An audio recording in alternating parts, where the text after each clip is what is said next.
Going from blissful ignorance to feeling a blade tear through my heart was the worst pain I'd ever known. One moment I was asleep, the next I was certain I was dying. What confused me most was that I didn't even know how it happened. The only explanation I could come up with was that someone stabbed me in my sleep. But the strangest part wasn't the pain. It was waking up. I shouldn't have woken up at all. I was sure the stab went straight through the heart, and I've always believed that meant instant death. Yet here I was, eyes open, able to move. For a second, I wondered if I'd dreamt the whole thing. That thought didn't last long. A flood of memories crashed into my mind. No pain, just an overwhelming rush of images, emotions, entire years that weren't mine. Two lives fighting to fit inside one mind. And then the realization hit me. These memories belonged to Niklaus Mikaelson, the original hybrid, the paranoid immortal who daggered his own siblings without hesitation. My first reaction was denial. There was no logical way to die and wake up in the body of a fictional character. None that I knew of anyway. After a few moments of trying to process everything, I accepted that logic didn't matter here. I didn't have much to live for back in my old world, so why waste this second chance doubting it? I could wallow in anger about how unfair my death was, or I could move forward. I chose the latter. Just as I made that decision, Michael burst into the room. That's when I finally took in my surroundings. Rebecca was to my left, just waking up, her clothes coated in dry blood. And standing right in front of me was Michael, gripping a girl who looked around 16, her eyes vacant, as if compelled. "Good. You're awake," Michael said. "You need to drink blood if you want to live." I didn't argue. I stood, took one step toward the girl, and then the hunger hit me. A burning, consuming hunger that wiped out any sense of restraint. I lunged, ripped her from Michael's arms, and sank my teeth into her neck. It was bliss. Pure, overwhelming bliss. The taste was unlike anything I'd ever imagined. I drank greedily until Michael yanked me off her. "Stupid boy. Save some for your sister." His tone annoyed me, but he'd actually done me a favor. One more second, and I would have killed her, triggering the werewolf curse far too early. Even through the haze, I forced myself to stay still and not tear her throat out. When I finally regained control, I saw Rebecca drinking from the same girl with the same boundless hunger I just felt. Michael shoved her off before she could finish the job. Rebecca tried to go back for more, but his shout of "enough" snapped her out of it. Once Michael confirmed we had both turned, he left to deal with the rest of the family. With him gone, the responsibility fell on me to explain what had happened to Rebecca. From Henrik's death to our own, her emotions were already stretched thin, and now everything was amplified beyond measure. She was devastated. The next few days were chaos. I knew killing someone would trigger my werewolf side, and doing it too early meant centuries of torment. So I handled myself carefully. But triggering it was inevitable. I just needed to do it on my terms. I already knew my plan. Kill Michael and Esther before we ever left the village. Once we were given daylight rings, I could finally move. First step, eliminate all white oak except for one stake I carved myself, the one meant for Michael. Convincing my siblings to burn the tree was easy. Getting into every home in the village was not, especially since we couldn't leave during the day. Our lack of control over hunger caused a few accidents, but Esther erased memories for us. I practiced compulsion relentlessly, traveling to neighboring villages at night to perfect it. Then I compelled someone in every house to secretly search for any white oak and bring it to me without telling a soul. Piece by piece, I destroyed everything that could kill us. When the full moon neared, the final step began. I needed to trigger the curse and catch Michael off guard. The only way was to take away the person he cared about most, Esther. The day before the full moon, I waited until the house was empty except for her. She knelt by a basin, washing clothes with a calm expression. I moved behind her in a blur and ripped her heart out before she could react. Shock froze her face. She stared at the heart in my hand, realizing too late what had happened. "I'm sorry, Mother. This is how it had to be," I whispered. She collapsed in my arms, and I laid her gently on the ground before dropping her heart beside her. Next came the framing. To make it believable, I needed my siblings to know the truth Michael feared most, that I wasn't his son. Exposing my werewolf heritage would fuel his pride-driven rage. Everything fit. I gather my siblings. "What's this about, brother?" Elijah asked.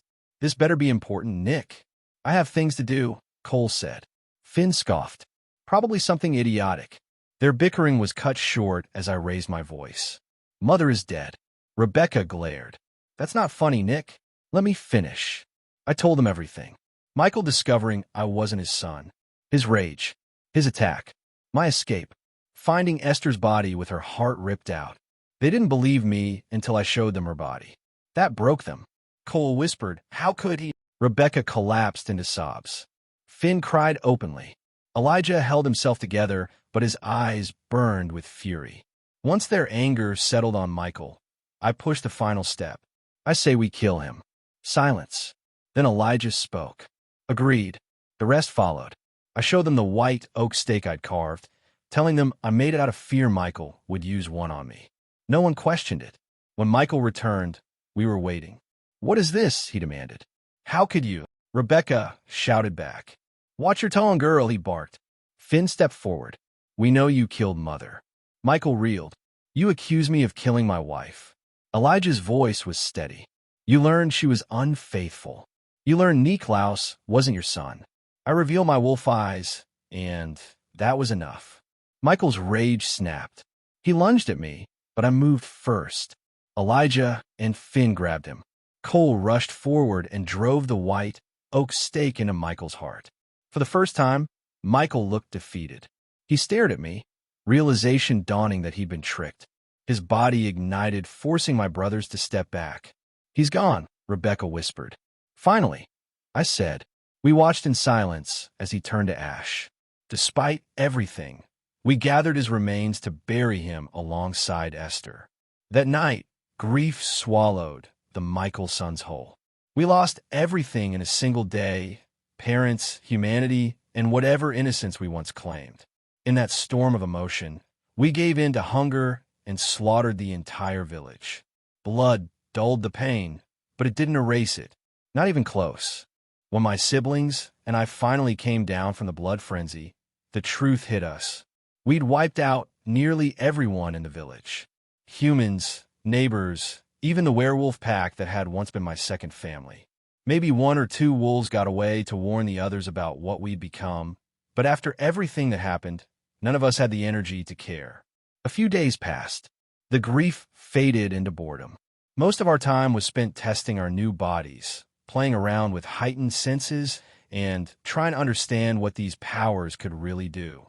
Eventually, we decided to leave.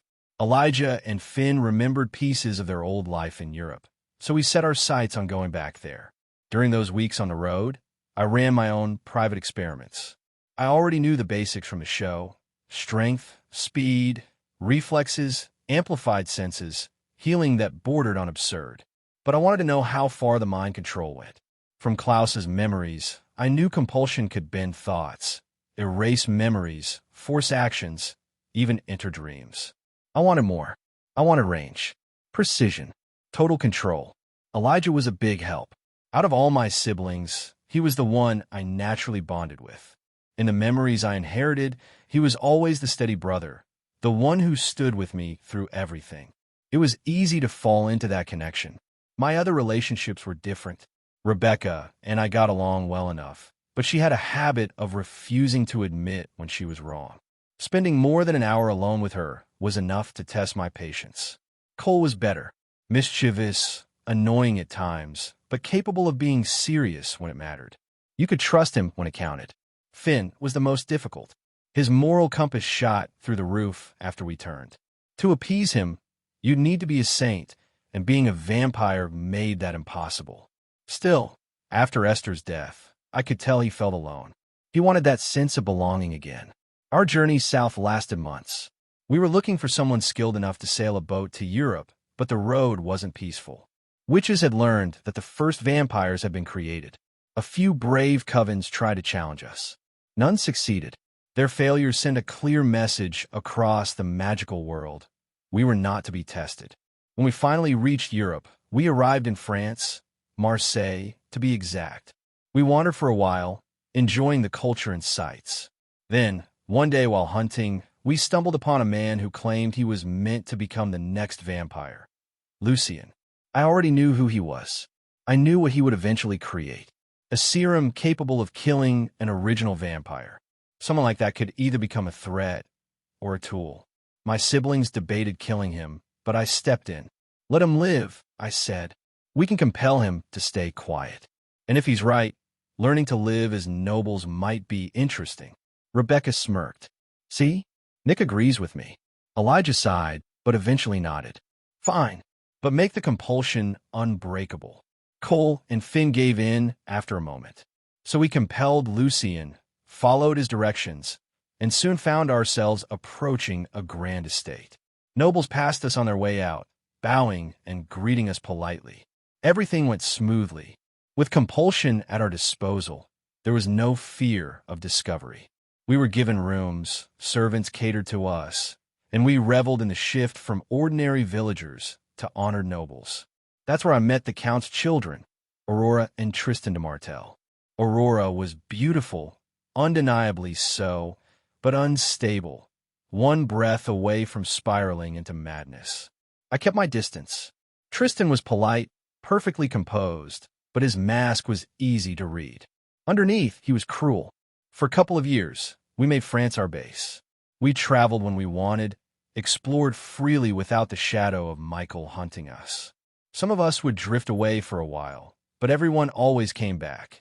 None of us were ready to separate yet. Despite what we'd become, we still wanted to stay a family. For now, at least. Hey, everyone. Welcome to FanFic Canon. Thanks for hitting play. I'm thrilled to bring this fan-made story to life for you. If you enjoy the ride and want more narrated fanfics, smash, subscribe, and tap the bell so you never miss an episode. And if you want audiobook of a novel of your choice, join my Patreon.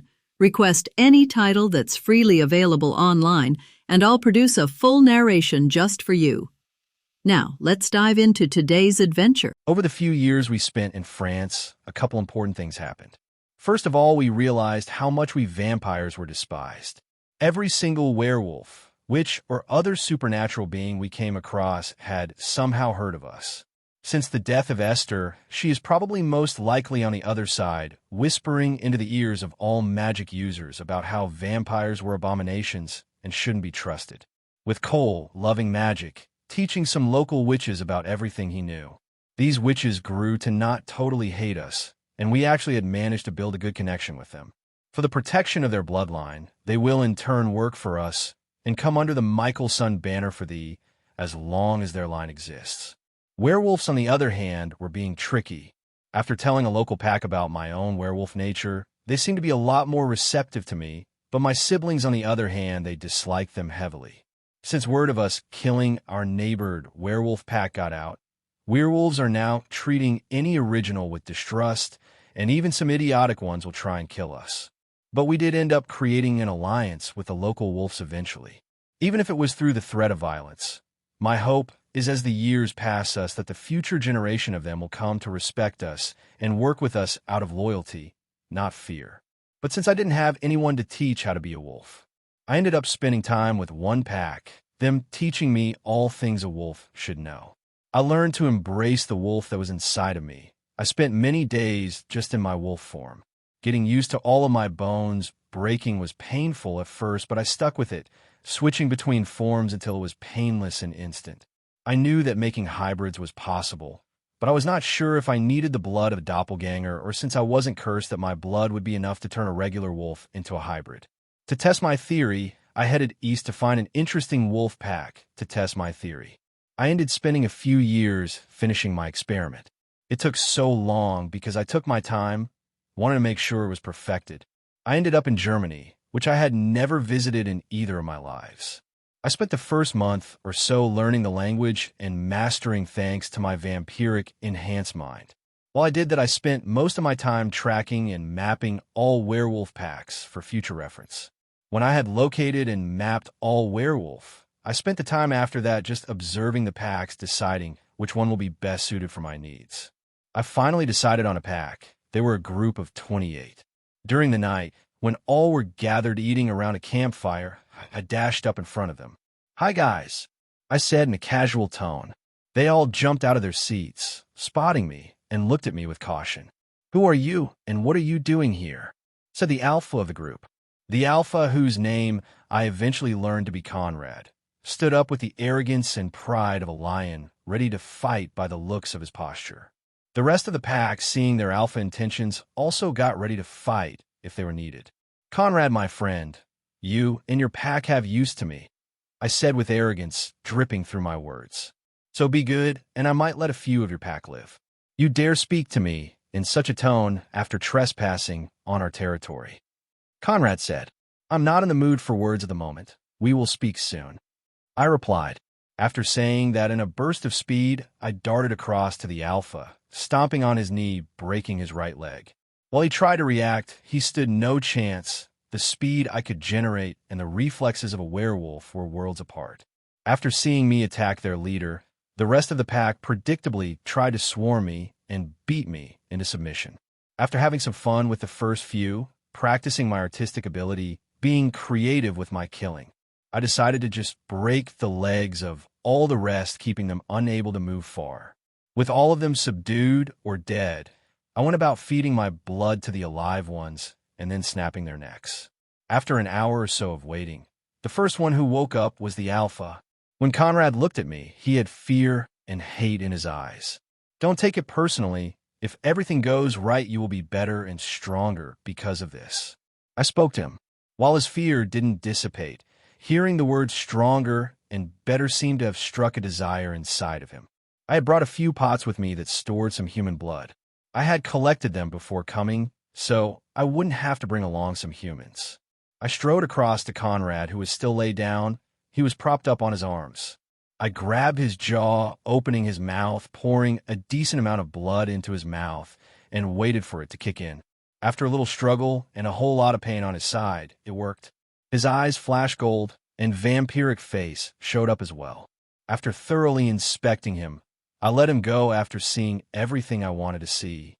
He turned into a wolf and dashed off into the nearby forest. When the rest of the pack woke up, I did the same thing to them, feeding them and letting them run away. I let them go because I knew the sire bond would be infect. They would eventually come looking for their master. So I went back to where I was staying. It was a little village that was home to about 200 people. It was a beautiful place. It had a large bed of water nearby and was away from civilization. The nearest settlement was about 30 minutes away. And I was right. After a few days, the leader Conrad tracked me down. Thanks to the sire bond and not going out of my way to hide my scent, he could find me. After finding me, he had a lot of questions. Thankfully, he didn't seem upset that I had killed some of his pack. "Thank you, sire bond." We discussed what I had done and why. I told him everything vampire-related, who I was, and what his pack's mission was to be. They were the first hybrids, my pack. I would look after them if they were to loyally work for me, be my bodyguards, servants, and maybe even soldiers. "Your pack is now special. You're my first hybrids, a mix of werewolf and vampire, best of both worlds." I said, "Think about it. You and your pack will grow stronger. All that I accept of you is your eternal loyalty." I managed to convince him that this was a good thing. Life would get a lot better for his pack. Money, property, and anything they could desire. So after our talk, he brought his pack, now mine, with him back to my village. I spent many months getting them accustomed to being vampires as well as wolves. I taught them how to control their hunger and how to effectively hunt without being seen, and the perfect way of eating, snatch, eat, erase. With them finally being ready, we traveled back to France to our current home. We owned many pieces of property, mainly thanks to Elijah, who was loving his life as an aristocrat. I moved them into 2 compounds that were next to each other, giving them their own space. They would need some time to learn the language and to adapt to their new lives. I naturally had to explain who they were to my siblings. While they worried at first, I explained that they were harmless to an original and that they were eternally loyal to me, so there was no need to worry. The fact I turned someone into a vampire didn't surprise them, since they had learned of this power of ours years ago, with the turning of Lucien and the 2 children of the Count de Martel. What needed to be done next was to build a supernatural organization similar to the Strix, so that all supernatural beings can be monitored and make sure that humans do not find out about the supernatural. We named the organization HOSO, standing for Heads of Supernatural Order. To do this, I enlisted the help of Elijah, mainly who liked the idea. For an organization to run, you need layers to it, so we needed to find capable and trustworthy members to fill the hierarchy. This will take time. So enlisting the help of our siblings and any acquaintances that we knew, we put out word that if you find or knew anyone you think would be capable to tell us. The rest of my siblings would be a part of this organization, but not to the same extent as me and Elijah. Cole and Rebecca were not interested in doing any real work, and Finn was not to be trusted yet. Tristan and Lucien would be a part of this, as our mouthpiece, if you like. Tristan would be the right-hand man for Elijah. So, for example, if for some reason he couldn't be present, or if he needed someone trustworthy to delegate a task, he would use Tristan. Lucien, on the other hand, would be mine. After many years of us knowing each other, I had managed to build a friendship and knew he could be trusted. One thing that was a problem to navigate was Aurora. We ended up together after some years. But Tristan never did lose his appreciation for her beauty, but that was easily solved with some good old compulsion. Being with Aurora was a gradual development. At first I worried that she would be too crazy and unstable, but she was relatively sane for now. So after spending some time with her, I learned we had a lot in common and could be a woman I could have a family of my own with. Anyway, I got off topic. The hierarchy of this organization was currently like this. 1. Niklaus Mikaelson and Elijah Mikaelson. 2. All other Mikaelsons. 3. Tristan de Martel and Lucien Castle. 4. Tristan and Lucien's right-hand men. And so on, creating a ladder from the peasant to kings. These ranks were climbable at the ranks, so Tristan and Lucien could easily be replaced if better candidates were found. When my hybrids were settled down and had been integrated into French culture, I sent them to different corners of the world in groups of 2 accompanied by a witch of my choosing. They would send updates through the witch every 2 weeks. Elijah was personally traveling the world looking for anyone he saw fit that could be a useful asset to the organization. His main criteria for a member was you had to share some of his morals, and you will be willing to learn and grow as he and the organization grows. This would take many years to take off to a level that we wished, but it was very much worth it. The resources now at our disposal was endless. We had people in every country who were in places of importance, and we were still building until one day the world would run by the song we sang. I was currently located in Scotland. I had made this place mine for now. I was currently living in a grand castle that was located in the mountains with a beautiful view of a lake. I had moved here to carve an area out for myself. The organization that we made will our eyes and ears and a way to get anything we want. While my control here will be my own personal kingdom to run as I please and away from my siblings. I, of course, had to relocate the hybrid pack here, but that was no trouble, with free reign over Scotland and all neighboring countries. When I first arrived, I made sure to make a point to any supernatural creature that didn't know about myself that they can ever flee the country or fall under my command. One of my goals for this place was to merge all of the werewolf packs so that I could make hybrids as I willed. Every couple of generations, I will choose a few of the wolves to come with me and join my personal entourage. I had the same idea with the witches of the area.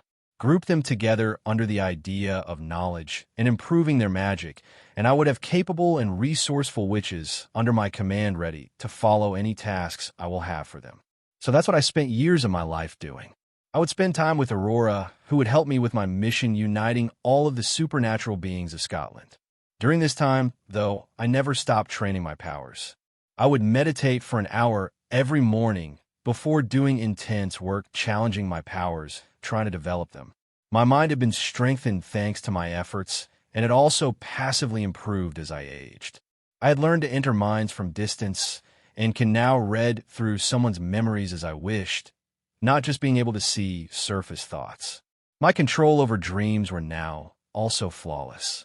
I was always experimenting with my body, trying to push it to its limits. Every couple of months, I would fast, training my control over my thirst for blood. I'm currently able to last a week without blood before I will lose control and try and drink everyone dry. I had plans for the future, though. I will remove my weaknesses and become an even stronger and better hybrids. Scotland, 1067 AD. I was currently located in my lab, which was at the bottom of the mountain which me and Aurora lived. I had spent some time years ago building this place with the help of some hybrids of mine, so I could do all types of experiments I wanted to do. This place was filled with everything I would ever need. This place took a lot of effort to create. I first had to get the required knowledge to use the equipment and find capable people who could teach me everything I would need to know. Thanks to the host, I didn't have to go looking myself. I had sent a message asking to find the brightest scientific and mathematical minds. With compulsion in effect, I spent years learning from them, absorbing all their knowledge so that I could work on my first creation, which will be used to enhance myself and my siblings. It was an elixir to boost my power levels through the roof. I had my hybrids collect the venom of all of the different werewolf packs, and I myself went to get the blood of a Mikaelson witch. I had my loyal witches help me track down where Dalhia was, but they were too weak to break her protection spell, so I would have to do it the hard way. I headed to Norway with some hybrids, and we searched around. We tracked down some witches and asked them to help us find Dalhia and if they knew who she was.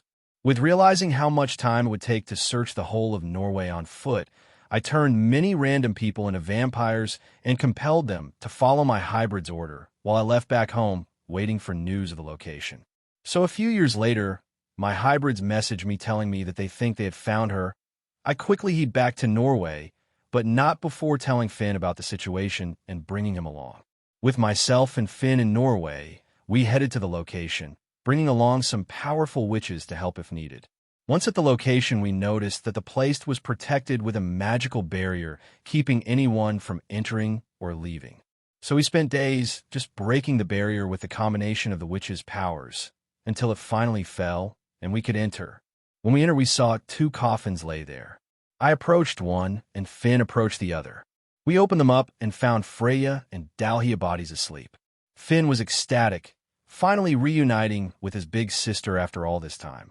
That was until I told him that she would be asleep for many years to come. Since they were to be asleep for 100 years, and us not knowing the exact time they went into this state, we couldn't be certain when they'd wake, but we could make an educated guess by how old she looked.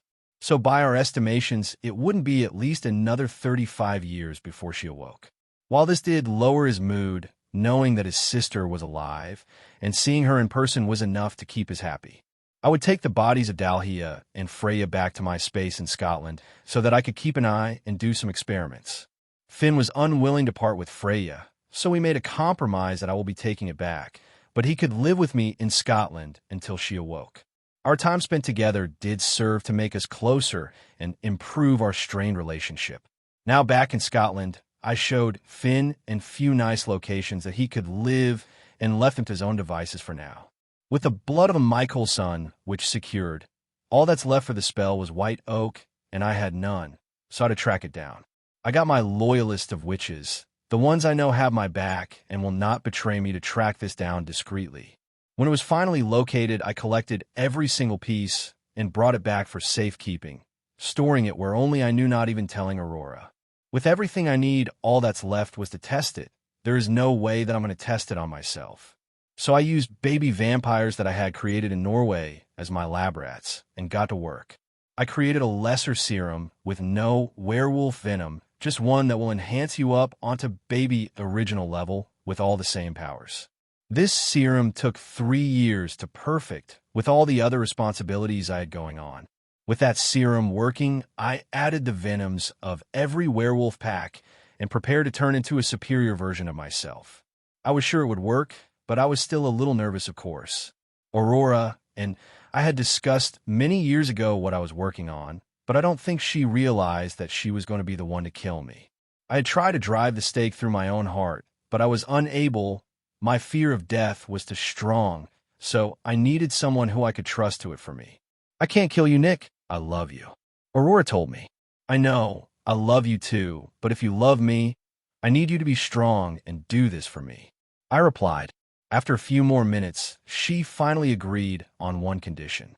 If I does this, you have to promise you will marry me and that we will start a family as soon as it's over. She said, if that's what you wish, so it will be. I replied. With the agreement made, we got ready, and she finally drove the stake through my heart as we looked into each other's eyes. My face kept stoic as my strength faded, and she gently laid me on the ground, waiting for me to wake up anew and improved me. I was only dead for about 5 minutes before waking up. With excitement, I burst up at the ground to explore all of my enhancements and limits, but not before giving Aurora a kiss and making sure that she was okay. Don't be too sad, love, I said. I'll have to do the same for you.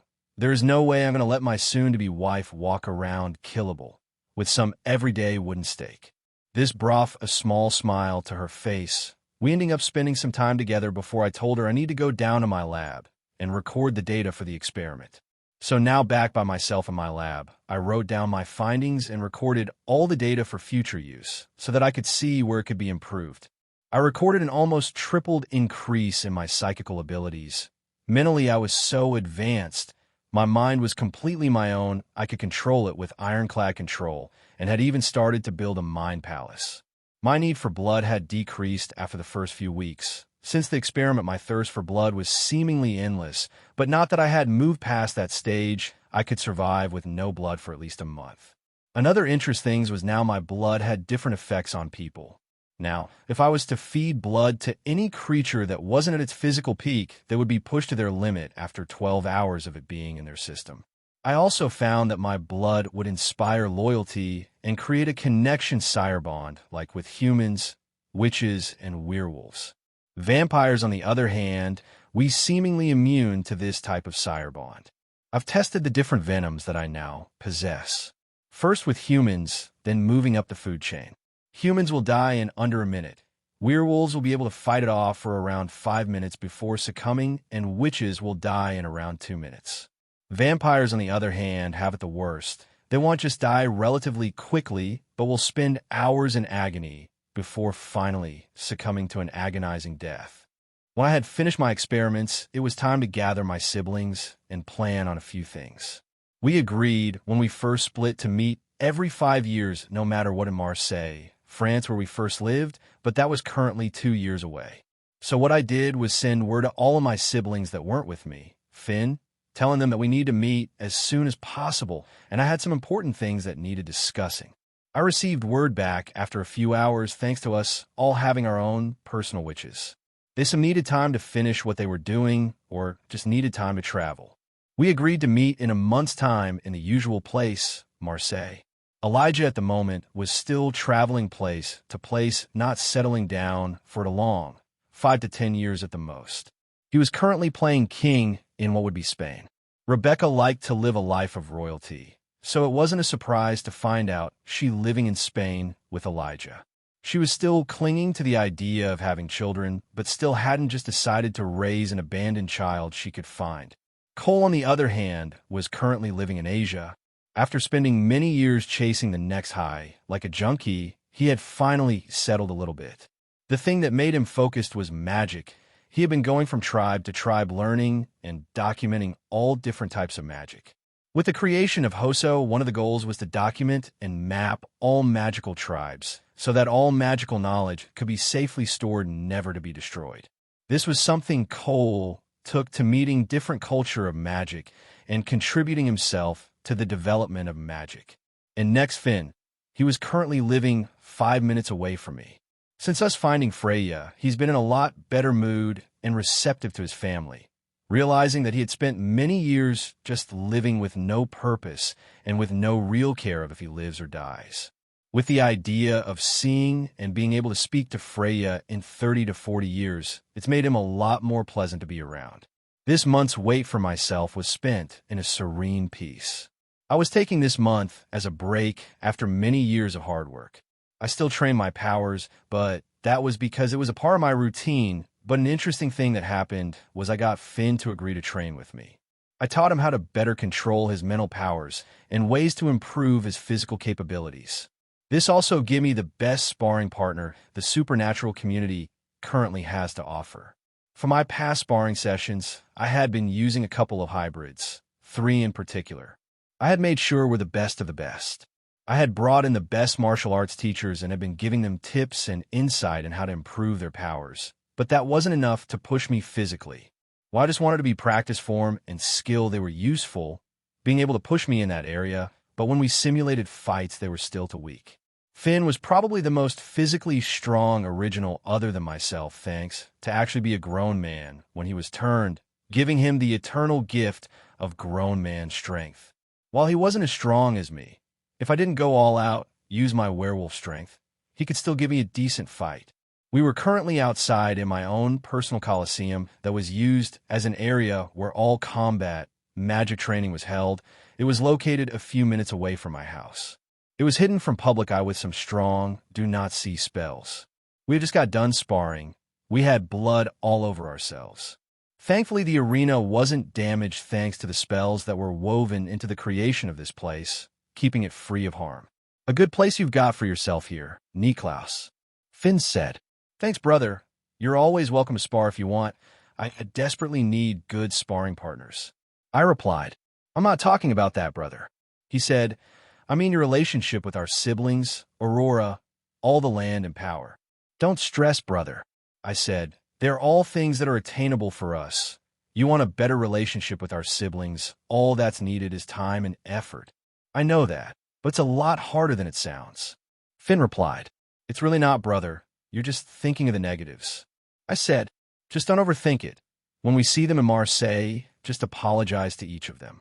Rebecca and Elijah will forgive you no problem, and Cole will probably take a while, but he will come around, he always does. I know Finn said, I never would have expected as a children asking you for advice, but here we are. You become wiser. Age has been kind to you, brother. Thank you, brother. I continued. Also, my relationship with Aurora is natural. One day, you will find someone you wish to be with for the rest of your life. All you need to do is recognize when you do find her and make sure when you do to not screw it up. Finn nodded in agreement. I continued. Land is also easily obtainable for us. But don't expect just because you can compel anything you want that it will mean anything to you. Just find some nice land and build your greatest dreams, the things you wish for as a child, and you will be grand. I said, I understand, brother. Finn said. I continued.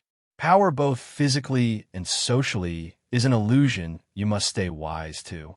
Know this, at the moment we are at the top of the food chain. But if we decided to take our power for granted and stop trying to improve, that's when we give these other people the chance to close the gap with us. I continued. For example, if for the rest of my life I was to spend it doing nothing productive, stopped training my powers, stopped learning new things, and a vampire who was going to live for the next hundreds or even thousands of years spent this time training and learning new things, what do you think will happen? He will grow and learn ways to close the gap. Finn answered unsure. Correct, if that were to happen. This random vampire would have learned so much that a time will come where he's able to find a way to improve his own strength, out either scientific means or even magical ways. Maybe it could even be naturally. If he was trained his mental strength with meditation and other techniques, there's no limit to what he could achieve. I said, continuing, if I was to be satisfied with my own strength, that would mean I'd stopped learning, and the guy who kept learning is still improving.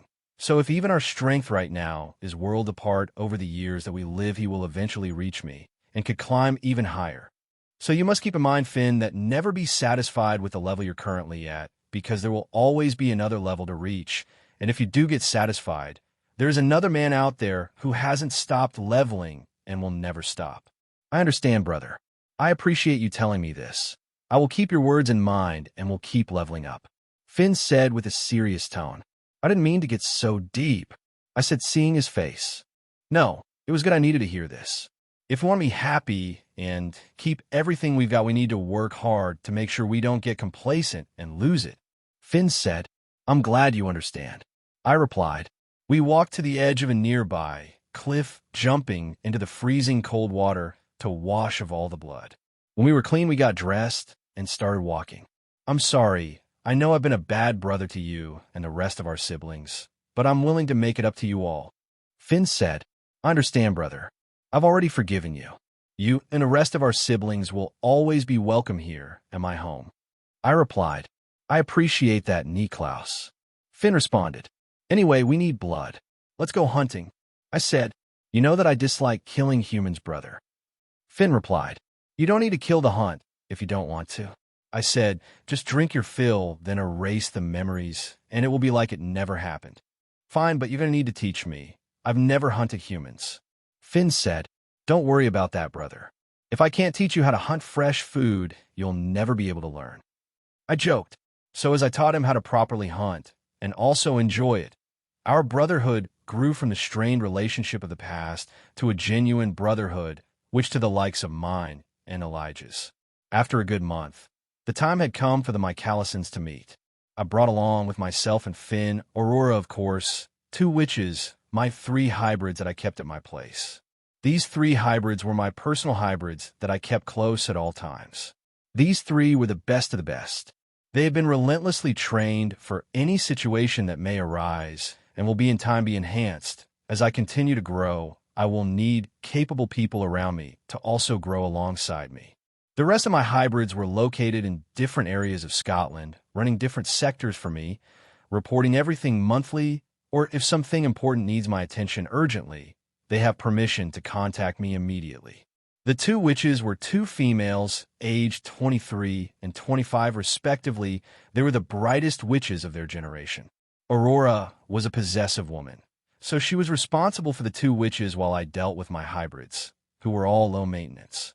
The idea of keeping witches close was that if a situation arises where magic is needed urgently, I will have some that I can trust, which means no having to threaten some local ones who inevitably dislike vampires. With us living in Marseille for many years before and visiting every 5 years, we didn't need to take much, having the necessities already waiting for us there. So for the first time in 3 years, all the living Mikaelsons were reunited together, enjoying their time together with minimal arguments and worries before discussing the real problems they faced. So while it's lovely seeing you all again, Rebecca said, I would like to know what was so urgent you felt the need to gather us all, Nick. Okay, if everyone wants to discuss business, we can. I said, speaking to my siblings, who were all gathered around a dinner table, as we ate dinner outside on a beautiful balcony. For sure, Nick, tell us if it's so serious. Cole added, while the moment was nice, I agree if you felt it was something urgent, you should tell us now. Elijah said, okay, fine. Finn already knows most of what I'm going to tell you already. I said, oh really?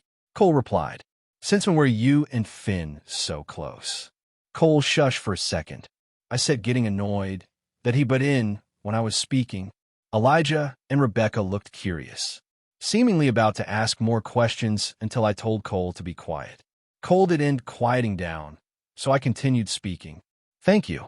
I said, now the first thing to tell is that our eldest sibling Freya is still alive.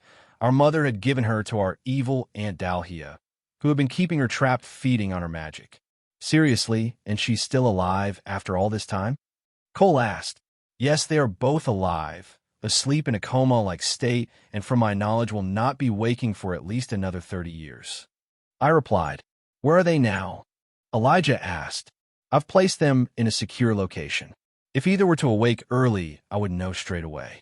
I have good men watching over them 24/7, and the location is almost impossible to break into and out of. I replied, that's good that she's alive, but how did you find out she was? Rebecca asked. I was curious one day. I got a witch to track our blood to find any relatives of ours that are alive, and one had a strong connection. So when I asked the witch what it meant, she told me that for a connection that's strong, it would have to a relative who was either a sibling or parent. I said, she sounds interesting. Make sure to introduce me to this special little witch. Cole said. I ignored him and continued. If you guys want to see what she looks like, I can show you the memories of her. I said. Cole, Elijah, and Rebecca all ended up agreeing, so I grabbed a hold of them with my mind and linked our minds together, allowing passage through.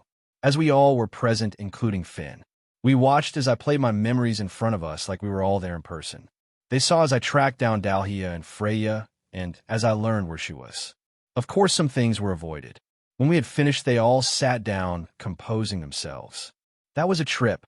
Cole said, you've got to teach me how to do that, he said excitably. Me too, Elijah and Rebecca said. Anyway, as I was saying, their bodies are safe, but I've not yet been able to kill Dalhia, since she's linked with Freya until they awaken again. I said, so how do we kill her without killing Freya? Questioned Rebecca. I've tried breaking the spell, but that didn't work.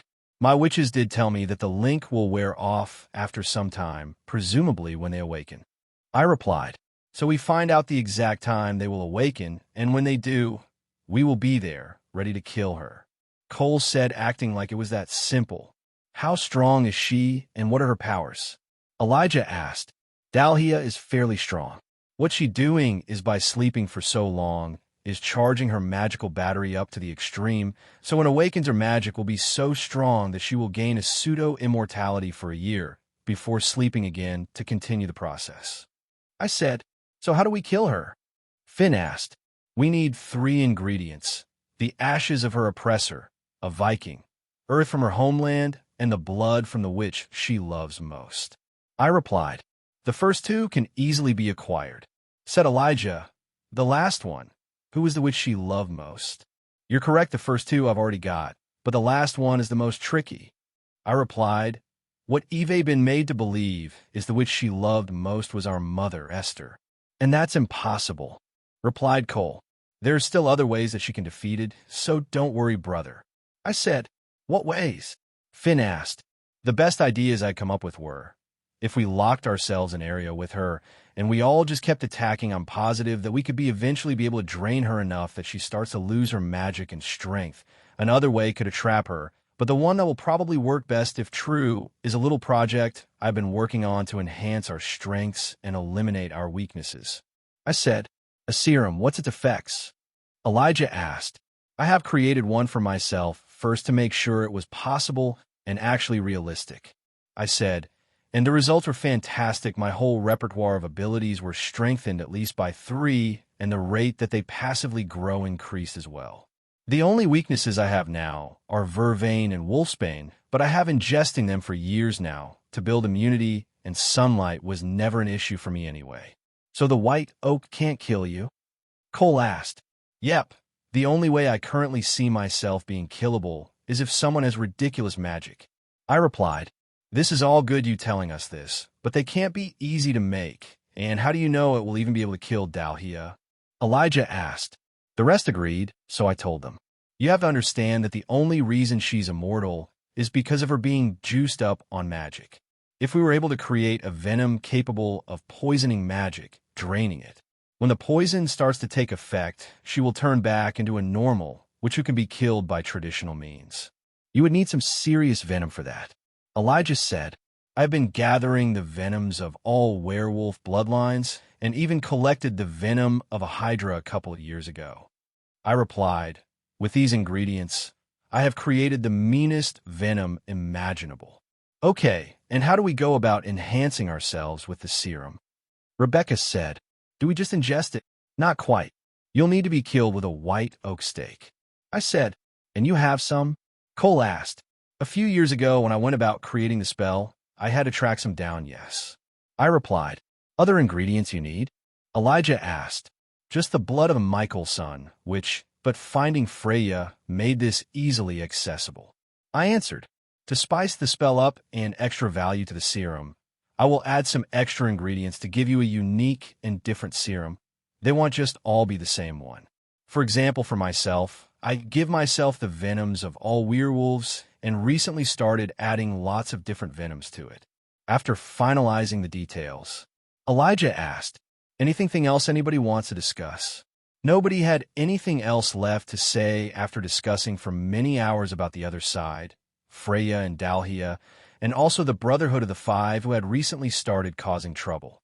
So after a night's rest, we stayed together for another week or so before people started to leave back to their lives. Cole, the first to go back to Asia. Next to leave was myself and Finn, and that left Elijah and Rebecca, who soon left after us. During this time, I had given instructions for each of them to bring me some certain ingredients. Cole and Finn were to go find some travelers who had birthed the first ever siphon witches, and Elijah and Rebecca where to go and get the body of a basilisk and siren respectively. Back home, me and Aurora were caught up to date with all that had transpired since we had left. with my control being established long ago now.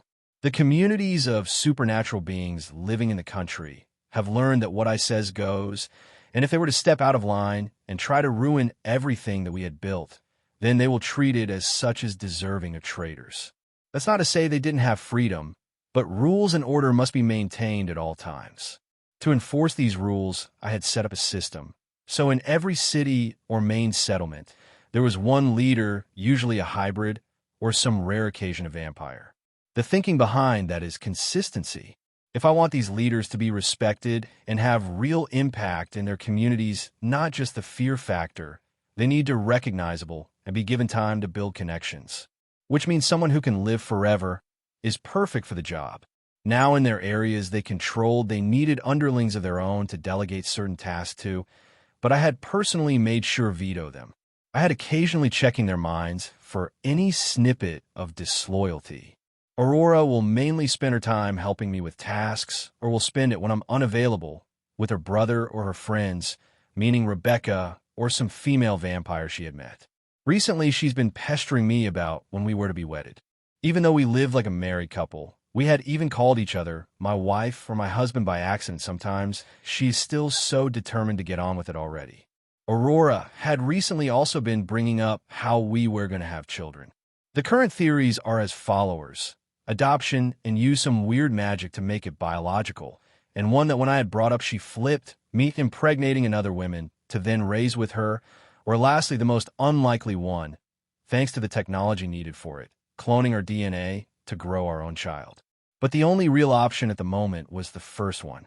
Aurora was too possessive for the second one, meaning she would most likely grow to loathe the child, which would be counterintuitive to us having a family together. The last option will most likely be saved for when technology grows, and maybe by that time we will be sick of our children anyway and not want any more. Aurora and I were currently in bed. We had just finished having sex, and she was sat on my lap with her head lay on my shoulder while I sat up against the headboard of our royal bed playing with her hair. "If you want to get married and start a family now, we will," I said, whispering to her. "Really? But I thought you would be busy?" Aurora replied, confused. She moved her head on my shoulder to look in my eyes. "I will be. So this is what I want you to do," I told her, looking into eyes. "You will arrange the wedding without my help, and when the date comes you will obviously need to give me a heads up, but I will drop everything for that week or so, and we will just do it. If you're serious, you'll get planning immediately," Aurora said, getting excited. "Of course I'm serious. If this is such a big deal for you, us getting married, then of course I'm willing," I replied to her, which brought a bright smile to her face. "I love you so much, Nick," she happily replied. We deeply kissed before breaking off. "I love you too. Now move your ass. I need to work," I joked. She shopped off on my lap and laid down on our bed. "Don't be too long. I will miss you," Aurora told me as I stood up. I told her as I stood up, "Of course you will. What's there not to love about me?" She sweetly smiled as I left our room and headed downstairs, but before I could fully leave, I heard Aurora say, "Hey, Nick, we didn't discuss how we were going to have children." She shouted to me, "Not now, Aurora. When we've got married, we will discuss it. But for now, getting married is challenging enough." I replied with a wary tone, "Fine, but you must promise that when we've been married, we'll discuss it." She said, "Yes, I promise. Now goodbye." I replied, fed up, "Okay, bye, I love you," she said, seemingly satisfied. After that, I swiftly left, back working. I had recently been experimenting with the of dead supernatural beings. I had previously worked on the basics, werewolves, vampires, and witches, but with the other supernatural creatures, I had yet to explore. Over the time of my new life, I had met many wonderful and unique creatures. I have even ended up meeting a Loch Ness monster.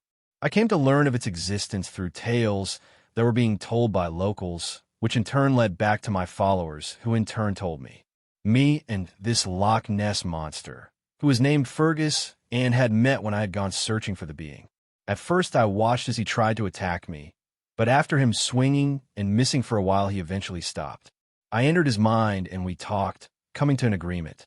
If he was to agree to do no harm to my people, I would in turn discourage anyone that wished to harm him, so that we could buy allies and both continue to live our lives peacefully. Now he watches over the seas of Scotland, keeping any supernatural threats from forming. Anyway, the point I was getting to is I had met many different supernatural beings. Some I came to respect, and some others I came to dislike, and maybe had even mass scared their race. So what I was working on was learning the biologizes of these creatures to see if I could take what made them special and create beings myself, or take their powers and add them to mine. I had gathered a group of 3 dragons that Cole had come across on his travels. I sent 10 hybrids to bring the dragons back to me, which I later learned to be a bit overkill. They weren't as strong as expected. Their powers were super strength, fire breathing, and their ability to shape-shift between human form and dragon form, which for myself was very underwhelming. When you think of a dragon, you think of an apex predator, someone who can't be defeated with strength but only with wits. After contemplating what to do with them, I decided they were much better to me alive than dead. I decided to give them any area to live, free of dragon hunters, but in turn they would bind themselves to my family line, keeping them loyal, and any future generations of dragons they will have loyal as well. The spell that we used to bind our lines together also came with the added bonus that the dragons will in time grow alongside us, meaning more power for them, which they loved, and for us, giving us a bond like the sire bond, which will keep them docile and willing to serve the Mikaelsons for as long as both lines exist. I had also been sending my underlings to collect any interesting creatures that I could find. With the network available to me, it was fairly simple to be able to find these creatures, so I had plenty of them to work with. So for the next 8 to 9 months, that's what I spent most of my time doing. In this time, Aurora had organized the wedding. It was to take place in the summer of Italy. The people that were to be invited were my siblings, her sibling, Lucian, my 3 main hybrids, her friends, and any other important person in the supernatural world. We had a wonderful wedding.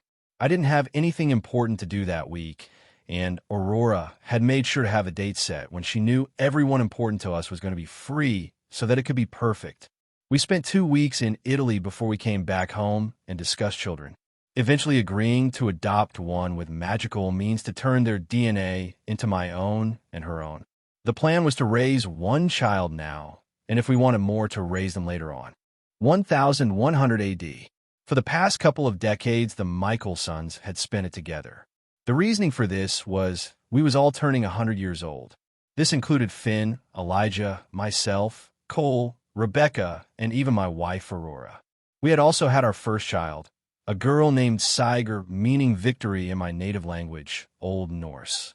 She was only a few months old when we found her, the lone survivor from an eradicated werewolf clan, who was based out in Germany. Currently, the werewolf gene is dormant. After using a spell to make Siger both biologically both and Aurora's, there was no evident change in her. But I can tell that her wolf has merged with my own werewolf clan's bloodline, making her the mixture of both clans. So all the Mikaelsons were celebrating their 100-year anniversaries and taking good care of their niece. They traveled across the globe before stopping in Italy and living life there with minimal distractions that were easily solvable. When the rest of my siblings saw that I had a child, they were all delighted. Rebecca, especially after telling her the method, which we used to have Siger, which told her that she could have some if she wanted. The others, on the other hand, didn't want any of their own. Elijah didn't feel like he was worthy and that he was too much of a monster at heart. Cole wasn't interested yet, and Finn had not found the right woman. At the current moment, we were all gathered to watch a tournament I had created for entertainment. Yes, kill him. I said, ah. In an arena we had fashioned, 2 vampires were currently fighting to the death, snapped neck, or giving up, as me and my family watched from the stands with many other supernatural creatures and even some humans. This is barbaric, said Rebecca in visible disgust. I don't understand how you can love this. I think it brilliant, Cole said, smiling with delight. Yeah, you would, because you're a savage. Rebecca answered back. Don't be such a bore, Rebecca. The people love it. I told Rebecca. It is quiet, entertaining, Rebecca. Elijah added. Oh, they all said in response to a nasty strike that was landed. I'm leaving. I can't take much more of this. Rebecca said. Rebecca, stop complaining and just leave if you want. I replied, annoyed that she wouldn't stop complaining. She stood up to leave, but not before saying, "I can't believe I'm related to you lot," and walking off. Me, Cole, Finn, and Elijah stayed to watch the 16-man tournament finish.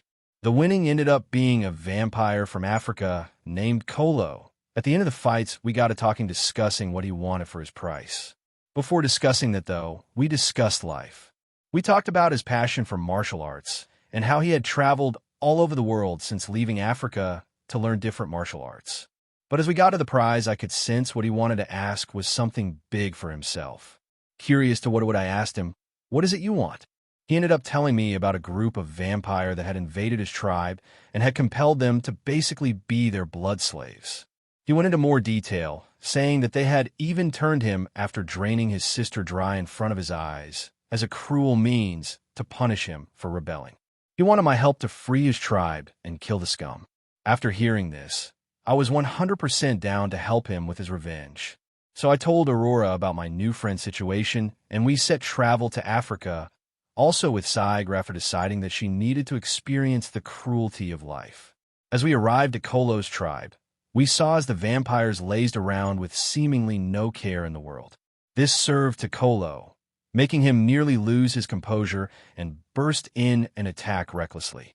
"Don't be so reckless. This is the plan," I said. "Kolo, you pick off the weakest ones that have separated from the rest, Aurora, and I will massacre the rest." Skur was to stay behind, protected by one of my best hybrids, Marco. So that's what we did. We massacred all of them, enjoying the moment, not knowing when we would next be able to have our own way with the group vampires. Skur watched the cruelty unfold in front of her with an empathetic look. When we had finished cleaning up and Kolo had been reunited with his tribe, he told me, "Thank you, my brother. Am always be eternally grateful for what you and your wife have done for me today," he said with a humble and respectful tone. "My friend, don't worry about things like that," I replied. "It was my honor to help you deal with these disgusting cretins." "Yes, they are," Kolo replied. "I'm going to be staying back here with my tribe for a while. If you ever need my help, tell me and I'll be there." "I appreciate that, my brother.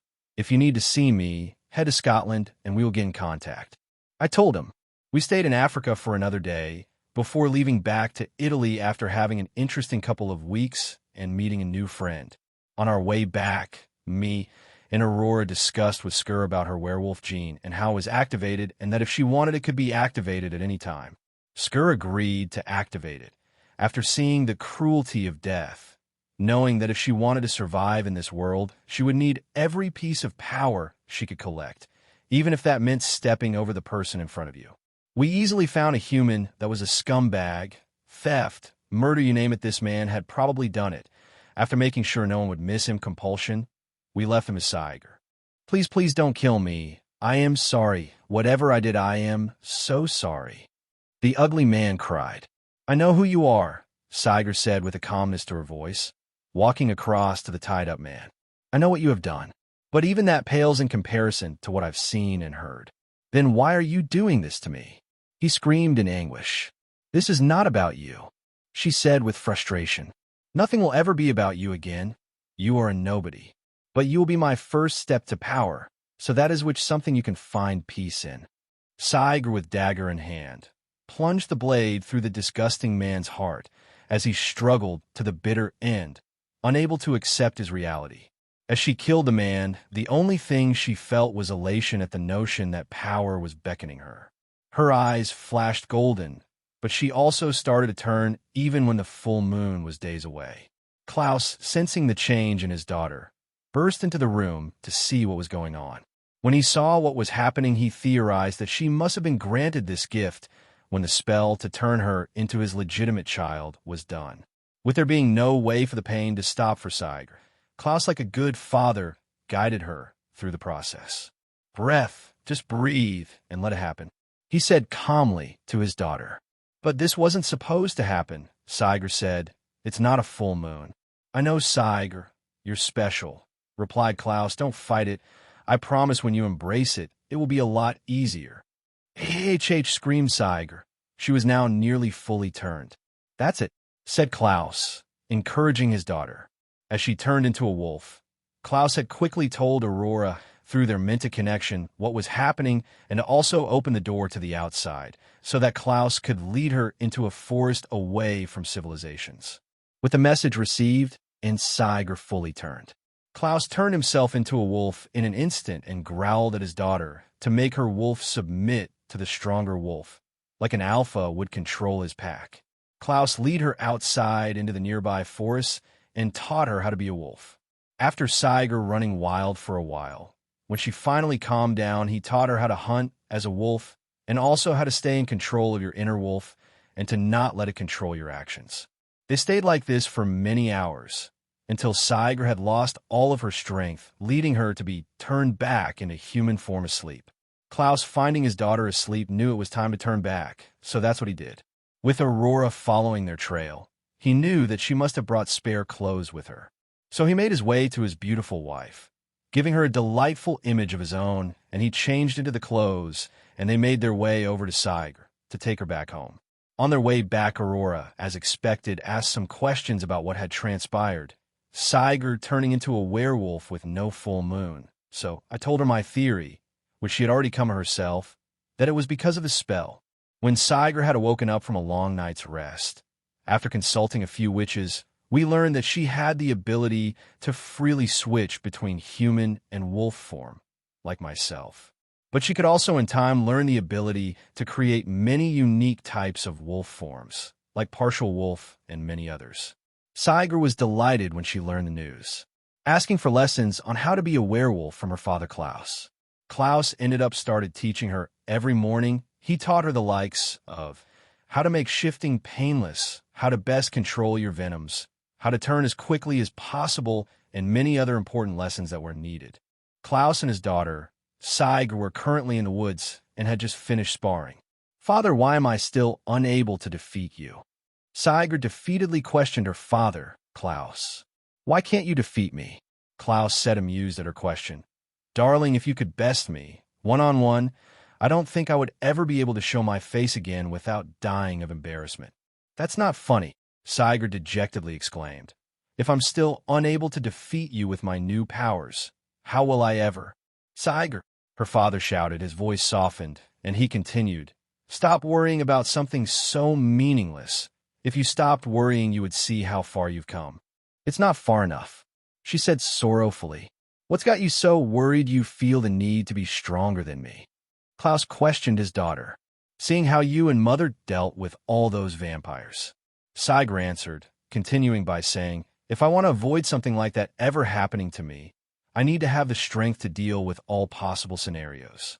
"Siger, I know what you saw must have shook you, but me, your mother, and your uncles and aunts will always be there to protect you, and if anything, and I mean anything, dares to touch a hair on your head, they would have the wrath of the world to deal with." Klaus finished menacingly, picturing the exact scenario. "I know that, but what if that isn't enough?" Siger questioned, but smiling at what his father had said. "If you're so worried, daughter of mine." Klaus smirked. "It'll make sure you never need to worry again." Klaus saw his daughter's face light up before finishing. "If you have your mother's permission, of course." Sigur's face turned to a frown as quickly as he finished, which in turn caused Klaus to start laughing crazily. "You're such an arsehole," Siger exclaimed. "Mother will never let me leave her sight." "Well, don't blame me," Klaus said innocently, with seemingly no idea what she was upset about. "You're the one who needs her permission." "Please, father," Siger said, mimicking her father's own innocent smile. "You can convince Mother." Klaus, seeing his daughter's plan, couldn't help but laugh, which in turn made Siger upset again and had made her temper flare. "Fine," she huffed in resentment. "Stop being spoiled, Siger," Klaus told his daughter, not laughing anymore. "This is your first lesson. Get your mother's permission and your next lesson will begin." He finished. Siger turned to look at her father, seemingly to reply, but when she looked, she saw that her father was nowhere to be seen. He had left. She whispered, "Asshole," not expecting her father to hear her. "That's not very nice." She jumped in fright when she heard how close the sound had come from. She looked up at the tree above her to see her father lounging against the thick trunk of the tree with an arrogant smirk on his face, serving to anger her even more. "Oops, I'm sorry, did I scare you?" Klaus mocked. "Father," Siger screamed in rage, ready to fight her father. She jumped with her superhuman strength, ready to attack her father who was up on the tree. As she was about to reach Klaus, he simply vanished again, hearing a laughter full of mockery echo throughout the forest. In her rage, she had punched the tree that he was on, collapsing the ancient-looking tree. A few hours late, when she had calmed down, which meant hunting the poor woodland creatures and breaking some trees, she headed back to where her family were staying currently, Germany. The idea of coming to Germany was that the place was filled with werewolf packs, so it was a suitable location for Klaus to teach his daughter about her own nature. The house they were living in was a fairly secluded village, housing around 5,000 people, many of whom were werewolves themselves. When they had arrived, the chief of the village already knew who her father and her mother were, so they were granted hospitality with no trouble. She opened the wooden door to their house, seeing her mother sat on her father's lap as he sat on a chair reading some ancient-looking scroll. "Oh, daughter, how lovely it is to see you again," Klaus mockingly said. "I do hope that you've calmed down." Me and your mother could hear the sounds of the poor little animals. "Niklaus, stop winding up Skur. You know that her anger gets the best of her sometimes." Aurora turned to look at Klaus from his lap and remarked, "Yes, you're right, love." Klaus simply replied, looking at Aurora. He turned to look at his daughter and told her, "I'm so sorry, beautiful daughter of mine." They both could hear the light-hearted taunt in his voice, but Aurora gave him a stern look, which in turn made him stop. "Darling, don't mind your father. You know how it gets," Aurora said, trying to convince her daughter. "I know, mother. He's been like this all day." Sig replied, used to it. As she headed for the stairs to go to her room, she heard her father say, "Oh, darling, I forgot to tell you, but I'm going to be taking Siger around Europe for some special teachings." "And why is that?" Aurora questioned. She's never truly experienced the world before. Her whole life, she's had me and you to protect her and shield her from it. But since we dealt with them pesky little things in Africa, she's been feeling like someday that might not been enough and wants to be ready in case the situation arises. Klaus explained, like he had not told his daughter earlier, that she had to convince her mother or she wouldn't be able to go. "How long will this take? You know Freya is soon to awake." Her mother once again questioned her father. When Siger had Freya was to be awaking, she was confused. Her parents had never told her about her. When her mother had brought up Freya, Klaus had decided she didn't need to know the rest of the conversation, as he had started to speak with Aurora in their minds. What she did learn, though, after was that they were leaving in 2 days' time. They were heading to Egypt. As the 2 days passed, she harassed her father with questions about the trip, but as always her father would simply ignore them, or if he did answer, he would do so in riddles. "Before we are to leave, darling daughter of mine," Klaus said dramatically, "we will be dropping your mother back home, and then we will leave." "Fine, but this trip better be worth it, father," Siger said, agitated. "Oh, the trip, you're going to love it." Klaus laughed psychotically. Siger had the feeling she wouldn't. 1106 AD. "Father, stop it," Siger exclaimed. "I'm serious, father." Her father was currently laughing at her anger, having the time of his life, by the looks of it, controlling all the animals they encountered and making them chase Siger, who was tired of having to keep either killing them and started running away. "Fine, but just know you're no fun," Klaus said like a child. "I swear, father, you're just like a child." Siger spoke out of breath.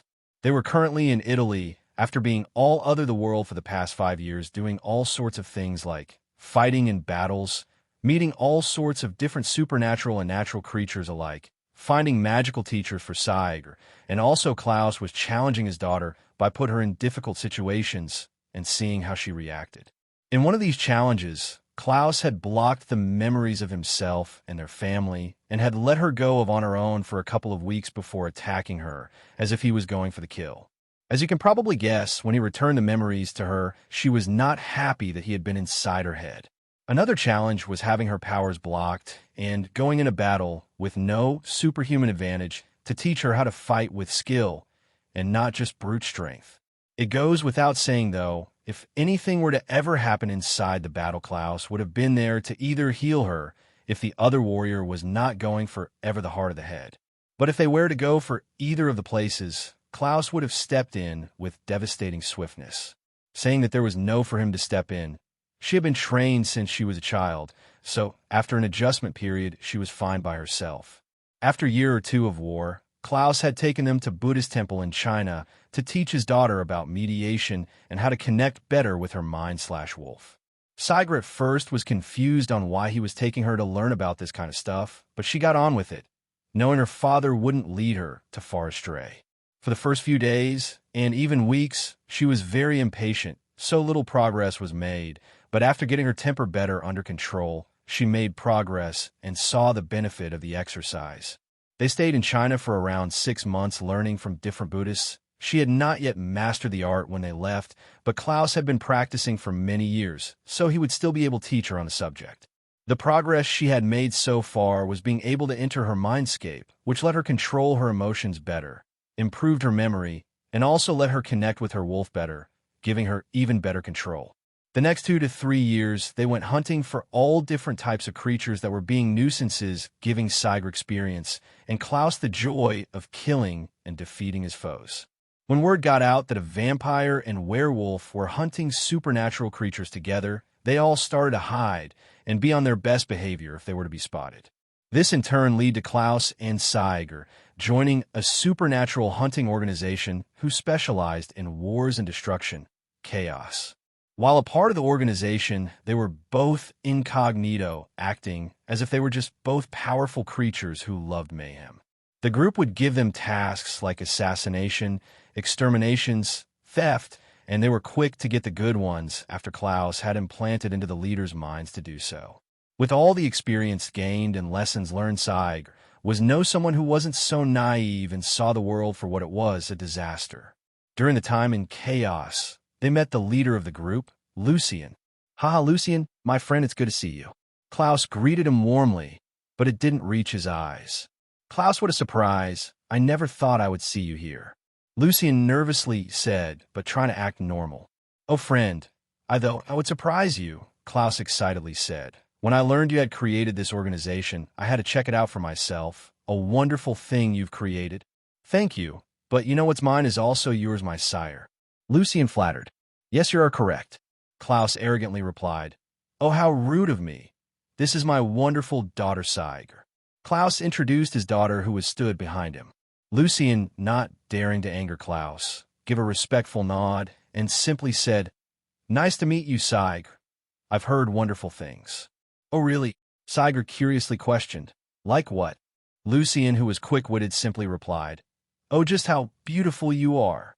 Sigrid, who had not heard many compliments from people since she was mainly around her family, turned away in embarrassment before quickly composing herself and acting like nothing happened. "Don't try and charm my daughter, Lucien," Klaus stated. "You never know how her father might react." Sigrid quickly butted in arrogantly, "As if he could charm me." Lucien, who had a big ego on the subject of women, since the rejection of Aurora, he had charmed many of women with no problem. Although he wanted to disagree, when he saw the look in Klaus's eye, he quickly shut the idea down. "Anyway, Lucien," Klaus started, "I like the organization you've built. It has its uses and gives me the perfect place to have a bit of fun." "Thank you, my sire. Like I said, what's mine is also yours." Lucien quickly replied, "I will relieve you of all other duties that you run for me. So in turn, I can let you run this place to the best of its abilities." Klaus commanded. Lucien was about to reply, but Klaus swiftly cut over him, saying, "Just so you remember, Lucien." He menacingly stalked over to Lucien, who started to shuffle backwards. "I respect loyalty more than anything, and I ever get the feeling that you are disloyal to myself or my family, you will be dealt with accordingly." Klaus spoke in a dangerously low tone, face to face now with Lucien. "Yes, my lord, you can count on me." Lucien anxiously spoke. "I will never betray you or your family. I will always be eternally grateful for what you and yours have done for me." He finished. "Good." Klaus cheerfully spoke as if he hadn't just been threatening anyone. "I'm glad to hear that. I truly am. You, Lucien, are one of my finest creations, and I would so lose to have to break it." Klaus spoke back in a menacing tone. Klaus and Lucien discussed a few things while Sigrid was told by her father to basically get lost for a while. In private, both vampires sat down with a drink, and Lucien told Klaus about the organization and all the little details. After a few hours, Klaus left and went looking for his daughter, finding her talking a vampire, who was female and looked to in her 20s and by the accent from France. He pulled her away before heading to where they were sleeping so that Siger could get some rest and Klaus could have a long, fulfilling hunt by himself. In recent years, he had come to learn that through hunting supernatural beings, he could grow stronger by feeding on their life force, which gave him the ability to drink a vampire dry and take their soul, which in turn gave him increased mental powers, but also would start to awaken other powers inside him. After a hunt in which he had been freely switching between his wolf form and his human form, he had killed 3 foxes, 5 deers, 7 humans, and 2 vampires. Nobody knew of his new founding, and he intended to keep it that way for the foreseeable future. Klaus and Siger left to Italy when they had heard new of a group of hunters who had started a crusade against vampires, the Brotherhood of the Four or something stupid like that. And that's where they left of in the countryside where Klaus was tormenting his daughter with the creatures of the forest. Elijah, it's good to see you again, brother. Klaus joyfully greeted his brother with a hug who had just arrived. Yes, it's good to see you as well, Niklaus. Elijah spoke with his elegant tone, returning the hug. And what about me, Nick? Rebecca sarcastically spoke. Klaus turned towards his sister after greeting Elijah and spoke mockingly. Oh, Rebecca, how wonderful it is to see you again after all this time. I don't know how I managed without your delightful presence. They walked across to each other and gave each other a hug. It's good to see you as well, sister. He spoke more seriously as they hugged. You better be. Rebecca spoke in a more gentle tone. They parted and she asked, and where is my beautiful niece at? Don't worry, Siger's here. She's busy at the moment. Klaus replied to his sister, who nodded in understanding. We'll be just us 3 then. Elijah questioned Klaus. I'm afraid so, brother. Cole and Finn will not be coming. Klaus replied, Cole I can understand. He's always up to something. What reason did Finn give? Elijah asked. Some woman he met probably. Rebecca joked in response. You will be correct, sister. Some woman named Sage he recently met. Klaus replied, not surprised that she guessed correctly. Since turning into a vampire, Rebecca has always had a keen sense of things. Well, the problem shouldn't require all of us originals anyway. Elijah spoke. Let's go get Siger, then we will be on our way. I've got the location of where the hunters are to be staying for the time being. Klaus expressed. Both Rebecca and Elijah agreed. So they all went to where Klaus and Siger were staying and picked up Sig from her task. After some more greetings between them 3, they all headed to the part of Italy which the hunter were to be staying. On the way there, Klaus told them everything that he had learned so far about the Brotherhood. They're growing in strength as they kill vampires, while they've not yet killed any notable figure, only baby vampires. I'm not sure as to their potential. Klaus told them. So they're not that strong? Rebecca asked Klaus. No, I killed them all in my sleep, literally. Klaus confidently replied, referencing his ability to enter dreams. Then why go through all the trouble of bring us along? Rebecca, confused, questioned. Well, the witch that created them is a pain in my ass, which means she has undoubtedly put some type of curse on them, meaning that if I just slaughter the lot of them, something bad will happen to me. Klaus answered. The witch, you know her? Elijah asked curiously. Of course. Her name's Kitsia, some big shot from 1,000 years ago, who thinks because she was at the top of the food chain then, that she still is. Klaus spoke with disdain. So she's dead? Siger questioned. Unfortunately, I would have loved to have ripped her head of myself, but I digress. Klaus spoke in regret. She's also the ancestor of Iana, he added as an afterthought. Iana, Eve not thought of her in years. Rebecca said, lost in memory. Elijah simply nodded. They arrived in the place of Italy, taking homage in the grandest castle that they could without causing confusion as to who these new nobles were. Nobody could be bothered to compel a whole nation. As they settled into their current lives, which was very quick thanks to them doing this for many years in the past. They lived here in Italy for a grand total of 2 years. They kept it short because of the whole situation with Dalhia and Freya. During this time, they all caught up on the things that had been happening in their lives, reuniting in a sense, just without their 2 other brothers.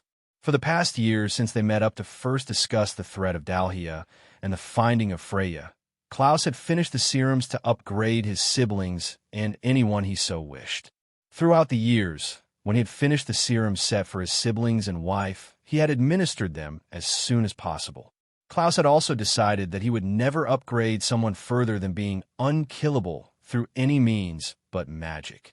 As they blended into Italian civilization, getting close to the hunters, assessing their skills, powers, and their knowledge of their situation, they all learned everything they didn't know before deciding to deal with the threat. As the months went by, Rebecca started to fall in love with the leader of the group, Alexander, which was something neither Elijah and Klaus would allow. As the years passed, and they started to meet in secret, when the decision was made to kill them before Rebecca got in any further. Thankfully for Niklaus, the other hunters had no luck wooing his daughter Sigur, who had the decency to stick with the mission and not turn into a lovesick fool like his sister. So one night, after the decision was made to kill the hunters, Elijah, Klaus, and Sigur came up with a plan to deal with the group. They decided to not involve Rebecca, unsure as to where her allegiance ran. Knowing that killing one of the hunters would curse you for a notable amount of time, limited the options on how to deal with them permanently. They decided that the best course of action would be to cripple them, then have a compelled human finish the job for them. They stalked the castle of the hunters one night, ready to kill the lot when they heard a scream. It was Rebecca. They abandoned the stealth and burst into the castle, desperately looking for Rebecca to see if she had been hurt. What they found, though, was 4 dead hunters and one devastated Rebecca who was covered in their blood. "Rebecca, what happened?" Elijah desperately questioned, darting across to his sister to comfort her. Rebecca tried to answer her brother, but all the noise she could make were sobs. They finally made out her words. "Hetr-ied, too. Daggerme," she sobbed. Klaus connected his minds with Elijah and Sigur so they could discuss what happened without causing her to lose control even more than Rebecca currently had. "Alexander, you must have tried to kill her." Klaus spoke. "But how? There's no white oak around." Sigur questioned. "She said a dagger, maybe a magical one?" Elijah said. Of course Klaus knew, but they didn't know that. So they looked around for a dagger, finding 6 of them near the bodies of the hunters. "White oak ash," Elijah whispered in thought. Thanks to the serum Klaus had created, white oak no longer could harm the originals, which the hunter mustn't have realized. For the next few hours, they cleaned up the bodies, disposing of them by having Klaus control some animals to digest them. He also made sure to nab the daggers for further study.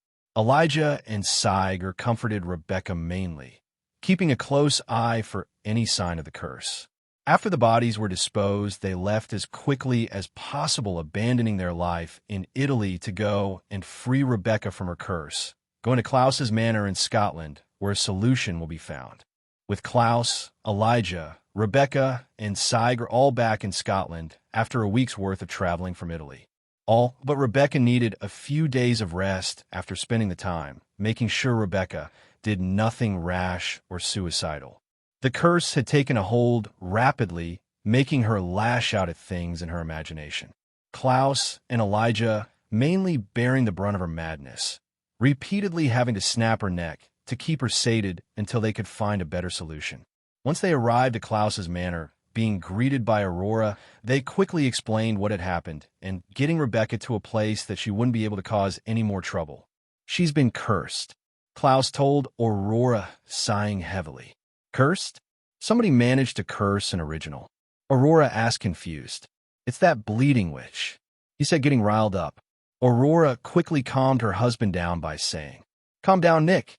Your sister needs your help now. Deal with the witch later," she calmly said. Klaus took some deep breaths, then set it with Elijah to his underground facility where he had much space to keep Rebecca safe and her out of the way. Both brothers entered the location. Elijah was naturally curious, not having seen this part of the property. Only Finn and Aurora had been down here before. Klaus showed his brother around quickly before taking him to a remote area where he kept his hostages and where he was currently housing Dalhia's body. They placed Rebecca's body that was currently knocked out inside of a room that was spelled to drain the power of the being in the room to keep the boundary spell running. So the higher the power level of the prisoner, or in this case guest, the harder it will be to break. Of course, the spell isn't perfect. If the subject in the room is someone with ridiculously high power levels, then it could be overpowered, and Rebecca is one of those beings, so it will need to be upgraded fast. But it would have to do for now. I'll keep her company while you go about finding a better solution. Elijah said to Niklaus, deciding to stay put for the tiny bit of Rebecca's sanity's sake. I've already got one, Klaus said to his brother, a siphon wish. Elijah nodded before asking, how long will it take to bring one here? Not too long, brother. Klaus confidently spoke. Finn or Cole should know. They've dealt with them before. Good. We don't know the after effects the curse will have. Elijah said, worried for his sister's sanity. We must be as quick as possible for Rebecca's sake. I'm on it, brother. Klaus agreed with his brother, heading to leave. As Klaus neared the exit, he quickly mentioned, if you need blood, Elijah, there should be some bottles of blood stored near the entrance to this place. Klaus left, heading straight to the coven of his witches, who were located only a couple of minutes away, which only took us a couple of seconds to arrive at.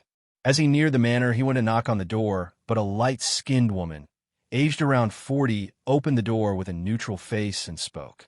Klaus, how can I help you? She said in a bland tone. Ada, it's lovely to see you again. You look as young as ever. Klaus spoke in a light-hearted tone, before turning more serious and saying, I need you to locate someone for me. Klaus said. Ada invited him in, taking him to a place where nobody could listen in on their conversation. They entered the house's library, shooing away all other people in there. And who is this someone? Ada spoke, sitting down and giving Klaus all of her attention. A siphon witch, Klaus said, sitting down across from her. My brothers Cole and Finn should be able to help her narrow down their location, but I need this done as quick as possible. Ada, who was the leader of the witches under Klaus' control, knew that she never wanted to be on the bad side of Klaus, so she treated him with the utmost respect, but made sure to stand up for herself if she felt she had to. Klaus disliked people that let him step all over them. He much preferred to work with someone who could challenge him if he was being stupid, keeping his arrogance and ego better under control. I'll start looking. Why so urgently? She asked, curious as to why. You don't need to know that. Just know the quick the better, Klaus said, shutting down her questions. Okay, I'll do my best. Anything else? Ada asked. No, that's all. I got things to do, and so do you. You'll get a message to Cole, but Finn, you should be able to get a hold of yourself, Klaus said, getting up to leave. As she started to get up to say goodbye, Klaus disappeared. All she heard was the front door open and close. Goodbye to you too, she said sarcastically, already used to the vampire disappearing act. Klaus left, heading towards Cole's location. He was currently in the west of South America, so that meant Klaus had to waste time on boats when he could be sprinting at 10 times the speed. After making his way to South America, he headed on foot, hunting freely without restrictions, causing chaos to sate his frustration. This madness, in turn, led to the leaders of local supernatural communities who were confused and angry at Klaus' destruction. He was confronted by a warlock who had control over a significant piece of turf. The warlock had some experience dealing with vampires, mainly young ones, so he was confident in dealing with Klaus, not knowing the extent of his strength and power. He soon found out, though, when him and his coven attempted to confront Klaus, they were dealt with mercilessly. He kept the leader alive, thinking he's useful in the pursuit of Cole, which turned out to be true. After getting the location from the defeated man, Klaus ripped his heart out, making sure enemies didn't fester in the wings outside of his control. He headed straight to where Cole was staying, coming across a group of witches who thought he was there to harm Cole. They came to realize soon he was his brother after showing of some of his abilities, so he was led to his brother. Cole didn't need much persuasion to help Rebecca. Although he was fairly distant, he did love his family and would do everything he could when it was called for. Cole settled everything with his community of witches, explaining how long he would be gone for and what needed his attention. You might as well make it a couple of years, Klaus said to his brother. Dalhio will wake soon, and your help would be appreciated then as well. This family, and always getting into trouble. Cole sighed in acceptance. After sorting everything, we left heading back to Scotland. As we traveled through South America, Cole knew his way around most of the land, so we managed to get up to the north as quick as possible.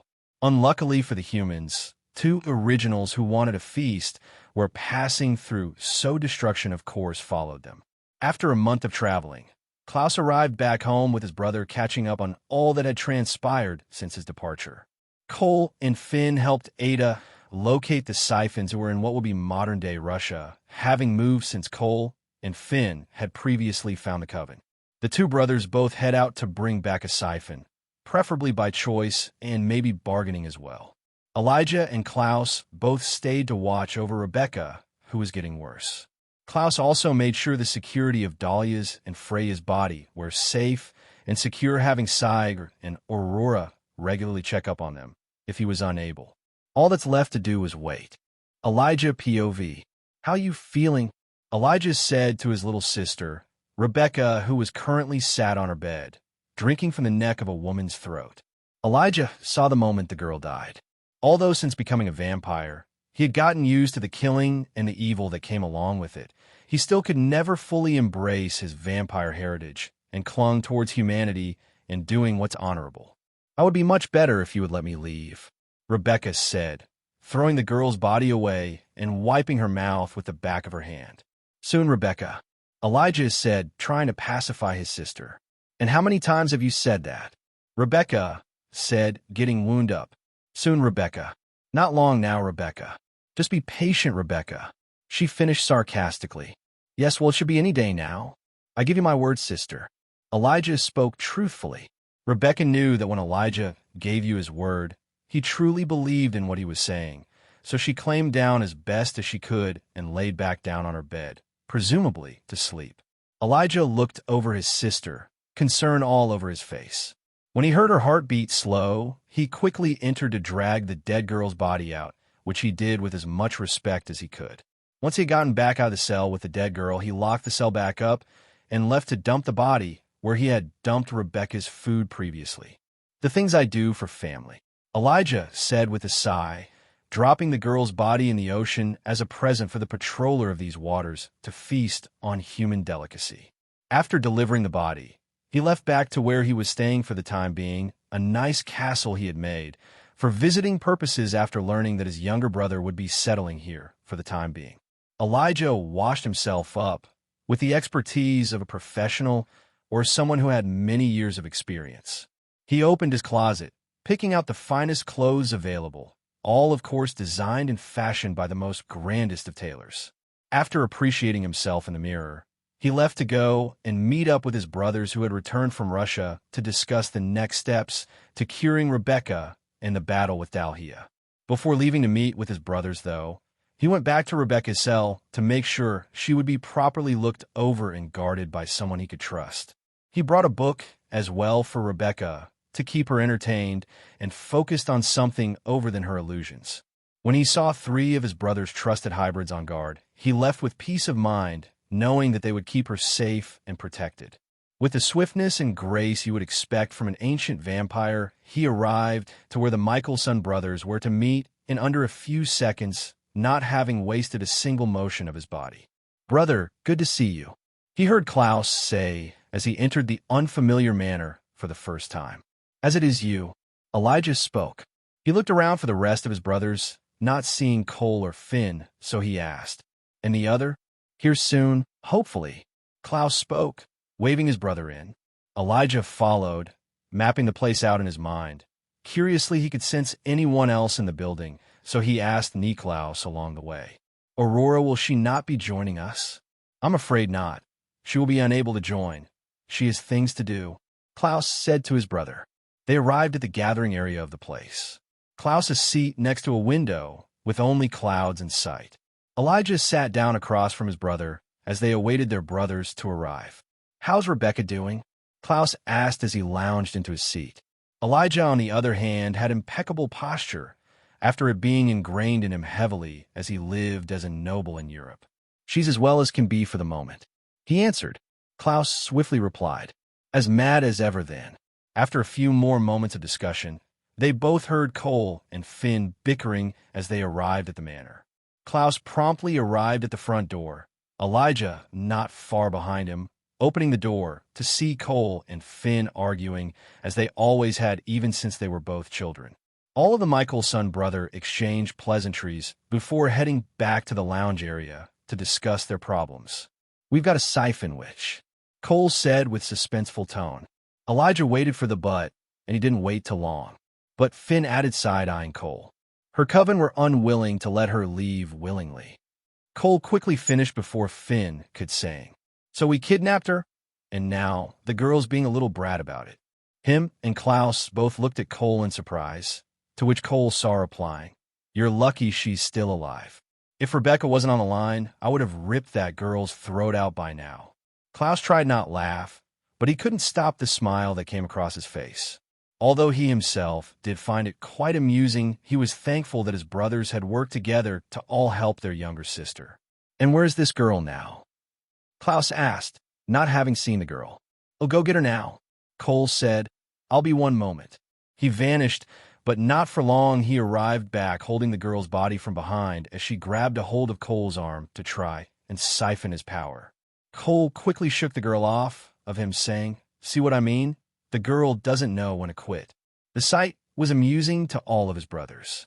Usually Cole was the one being irritating, so to see him getting annoyed was an entertaining sight to behold. The girl screamed in anger, "Stupid vampires, I am going to kill all of you." Klaus clearly didn't like the message as he menacingly spoke. "Watch your tone, girl. We could easily just turn you into one of us if you don't cooperate." The girl's anger seemed to rise after hearing his brother's words, saying, "Abominations the lot of you. You dare to threaten me, I'll kill you. I'll kill you." The girl finally shut up after Klaus entered her mind and sending her body to sleep.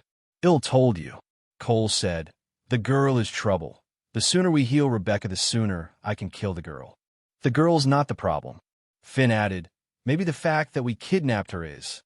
Elijah agreed with Finn's logic, but obviously that's not what Cole wanted to hear, so he said, "Shut up, Finn. You're not helping." Finn ignored his youngest brother, used to him after all these years. "Should we turn her?" Klaus said, after presumably poking around in the girl's mind. "A witch/vampire hybrid," Elijah said, and though, "Would she be compellable?" he asked Niklaus, who had already been in her mind. "I think so. I'm not sure for how long, though. She might be able to siphon it off." Klaus answered, "Well, she's not going to cooperate, as she is now, is she?" Cole added, "I'm sure she must want something we could give her as incentive." Finn said. They all thought for a few moments, coming to the decision to first try and bargain with the girl, and if she was uncooperative, trying compulsion. The girl woke with seemingly none of the anger she had before. "What's going on? Why am I not angry anymore? Who are you people?" she said, getting more and more unsettled as she rattled of questions. Elijah decided to take lead, as he was the most compassionate and trustworthy of the originals. "What's going on is we need your help. The reason you're not angry anymore is because my brother here," he pointed to Klaus, "has dampened your emotions for the time being, so we can discuss without all that unnecessary anger. And thirdly, me and my brothers here are the vampires, the very first ones." The girl processed what Elijah said, getting worried that someone had been in her head and dread filling her stomach when she heard the last part. The originals are legends. Her coven had always taught her that if you saw one to either run or it was too late, they would kill you without mercy. Although she knew they were probably exaggerated myths, she couldn't help but think over them, dreading if she was going to be killed. Klaus adopted an amused face. He had been listening in on her thoughts, and the types of stories she had been told of the originals were ridiculous. The most ridiculous had to be the story that the originals were humans that had made a bargain with the devil in exchange for their souls. Of course, he couldn't be alone in his humor, sending the thoughts across to Cole, who had a nice mental chuckle in response. Elijah looked at the girl, realizing he didn't even know her name. "What's your name, girl?" he asked, being as gentle as he could with his words. "Leah," she answered, uncertain as to if Elijah's kindness was an act. "Well, Leah, like I said early, we need your help," Elijah said. "If you were to help us, we would be eternally grateful and would be willing to pay it back tenfold." "Seriously? You need my help? I thought you guys are the strongest in the world," Leah said in disbelief. finally looking into Elijah's eyes as she spoke. Yes, we are, but not all problems can be solved with strength, Leah. Sometimes you need other expertise. Elijah said, beginning to feel her get more comfortable speaking to him. And I would be rewarded? She asked to make sure she hadn't been mistaken. Yes, anything you desire. Elijah replied, we are not truly evil. If you help us, well, we will help you. Leah looked around in disbelief, not being able to believe that these monsters, the very first ones that were offering their services, which in the supernatural world meant everything. I'm willing, if you will let me go back to my coven and also promise to protect my family's line for as long as both lines live. She finally decided, getting back some of her early confidence. Elijah looked around at his brothers, reading their body language for their reactions. Finn was undeterred by the request. Klaus was seemingly not bothered, and Cole at first looked like he was going to interject, presumably wanted to have killed the girl, but he stopped after Klaus spoke in his mind, reminding him that Rebecca was more important than a petty squabble. Seeing his brothers come to a unanimous agreement, he agreed to the girl's terms, and they finally headed to Rebecca to heal her. With Leah not having the durability to travel at such high speeds, one of the brothers would have to shepherd her along, so Elijah, after having built some trust, decided to be the one to guide her. He and the girl arrived at Klaus's underground space. Leah looked around the place, amazed, making Elijah realize that she was just a young girl who had probably never seen the world before. Guilt did start to well up inside of him, but he quickly defeated the feeling by remembering why he was doing this. This was for his family, and nothing was more important. They met back up with the rest of his siblings and headed over to Rebecca's cell, telling Leah what she needed to do. What if she tries to kill her? Cole said unhelpfully, putting the image into the girl's head. Elijah, seeing the distress on the girl's face, quickly said, we will all be there. If she tries anything, she won't stand a chance against all of us combined. This did serve to relax Leah when she realized that they would be there with her. When he finished speaking to the girl, he quickly sent a thought into Cole's head. Are you trying to scare the girl, brother? He said coldly. Cole quickly sent the though back after realizing Elijah was upset and not wanting to be on his bad side. Nothing of the sort, brother. You know how I am sometimes, I just speak my mind. Cole's reply did calm his noblest brother down after he realized what he said was true, so he gave his youngest brother a nod to apologize. While they were speaking, Klaus had opened the door to the cell. Both of you come, he said, speaking to Elijah and Cole. Both Finn and Leah had already entered, with Leah stood behind Finn as Finn kept an eye of Rebecca for any sign of movement. The two brothers entered, and they both walked across to Rebecca, watching out for an attack. Finn kept guard of Leah as the three other brothers grabbed a hold of Rebecca as she darted up in surprise, hearing them enter. Leave! How could you?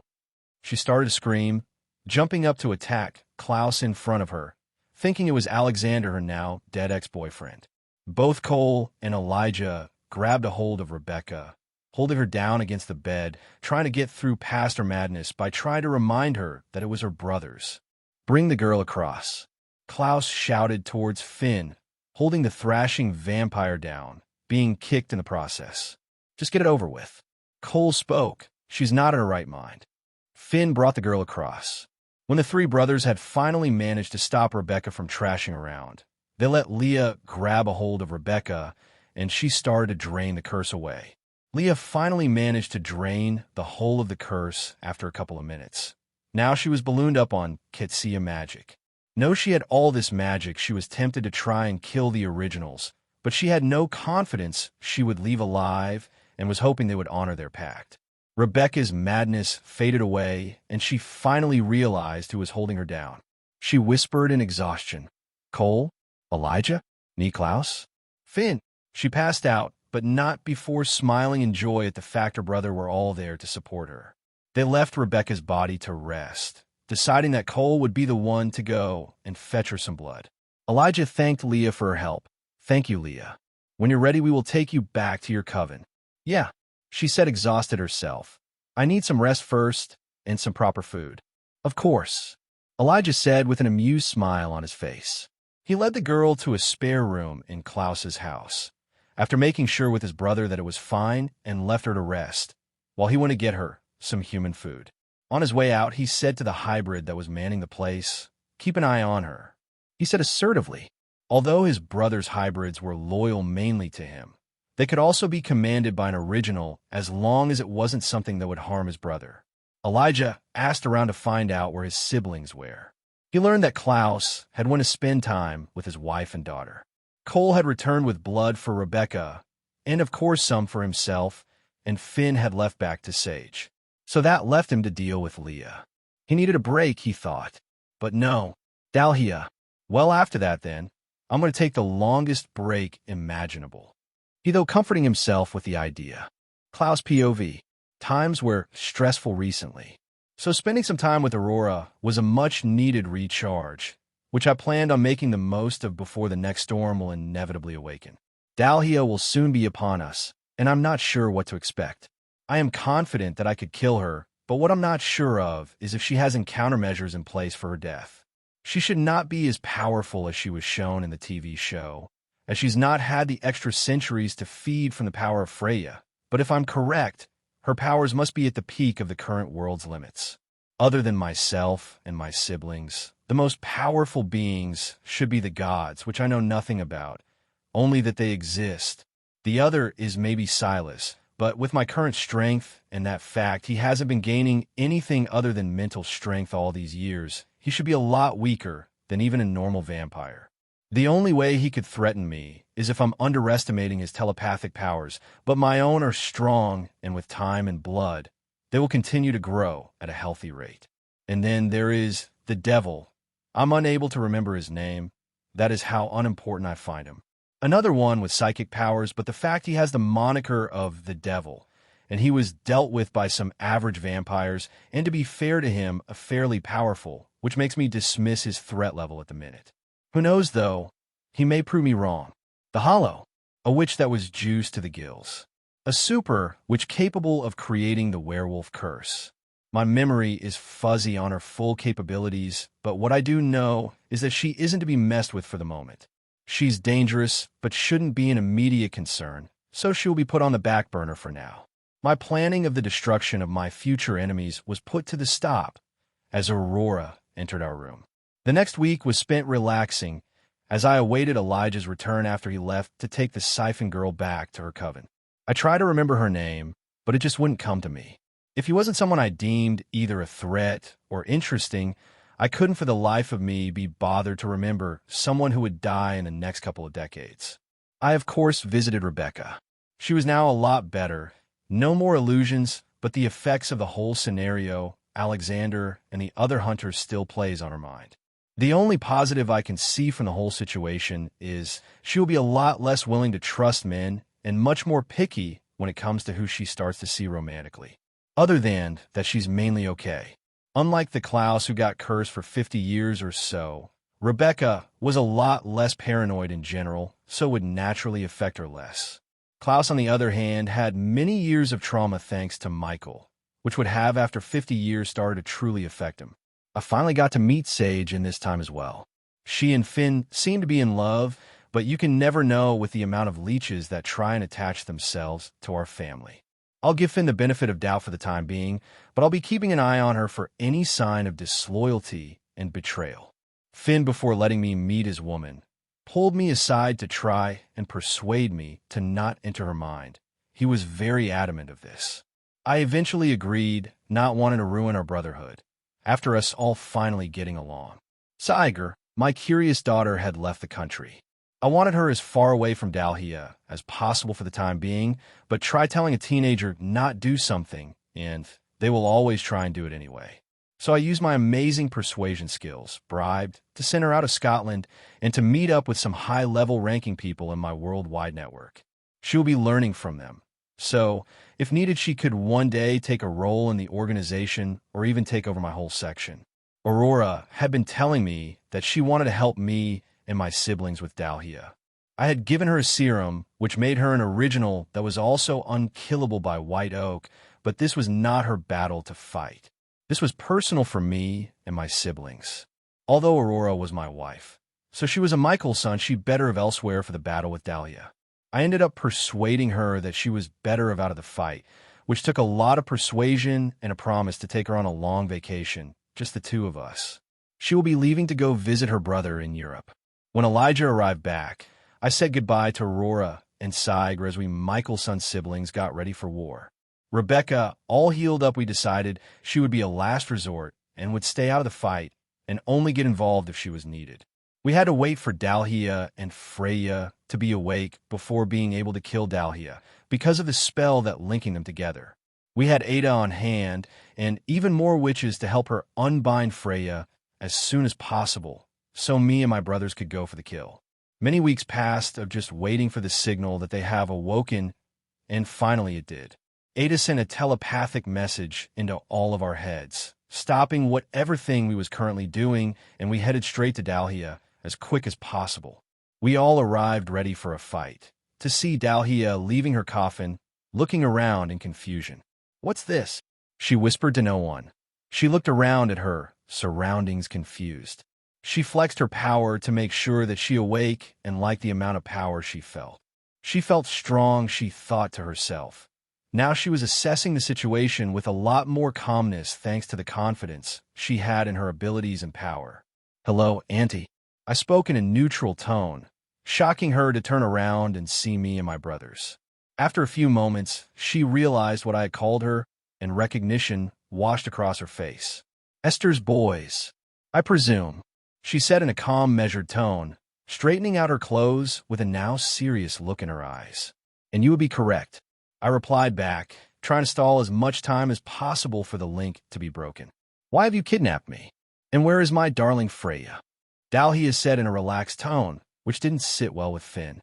My other brothers, on the other hand, stayed true to the plan, keep Dalhia preoccupied. "How dare you speak her name?" Finn said in anger, but managing to keep himself from lashing out physically. "What, Freya?" Dalhia said, acting ignorant to Finn's anger. "Oh, I see what this is about. Well, then you realize what must be done." Elijah added, speaking up for the first time. "You want to rescue Freya," Dalhia said, getting amused as she continued to speak. "I've only took what I've been owed, boys. Your mother knew what she was signing up for. And what am I, child, then?" I added, leading her in my direction. I could see she was getting prepared for a fight, but I wanted this to go as smooth as possible. "Did I sign up for that? You have a child?" she asked in confusion, puzzled. She had thought that the Mikaelson line had ended when Esther had turned them into vampires.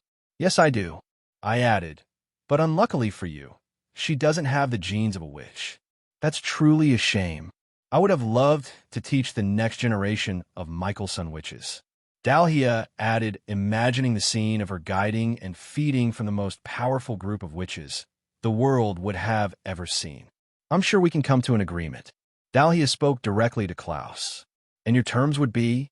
Klaus added, humoring his daft aunt. "I would be willing to teach and guide the future Mikaelson witches.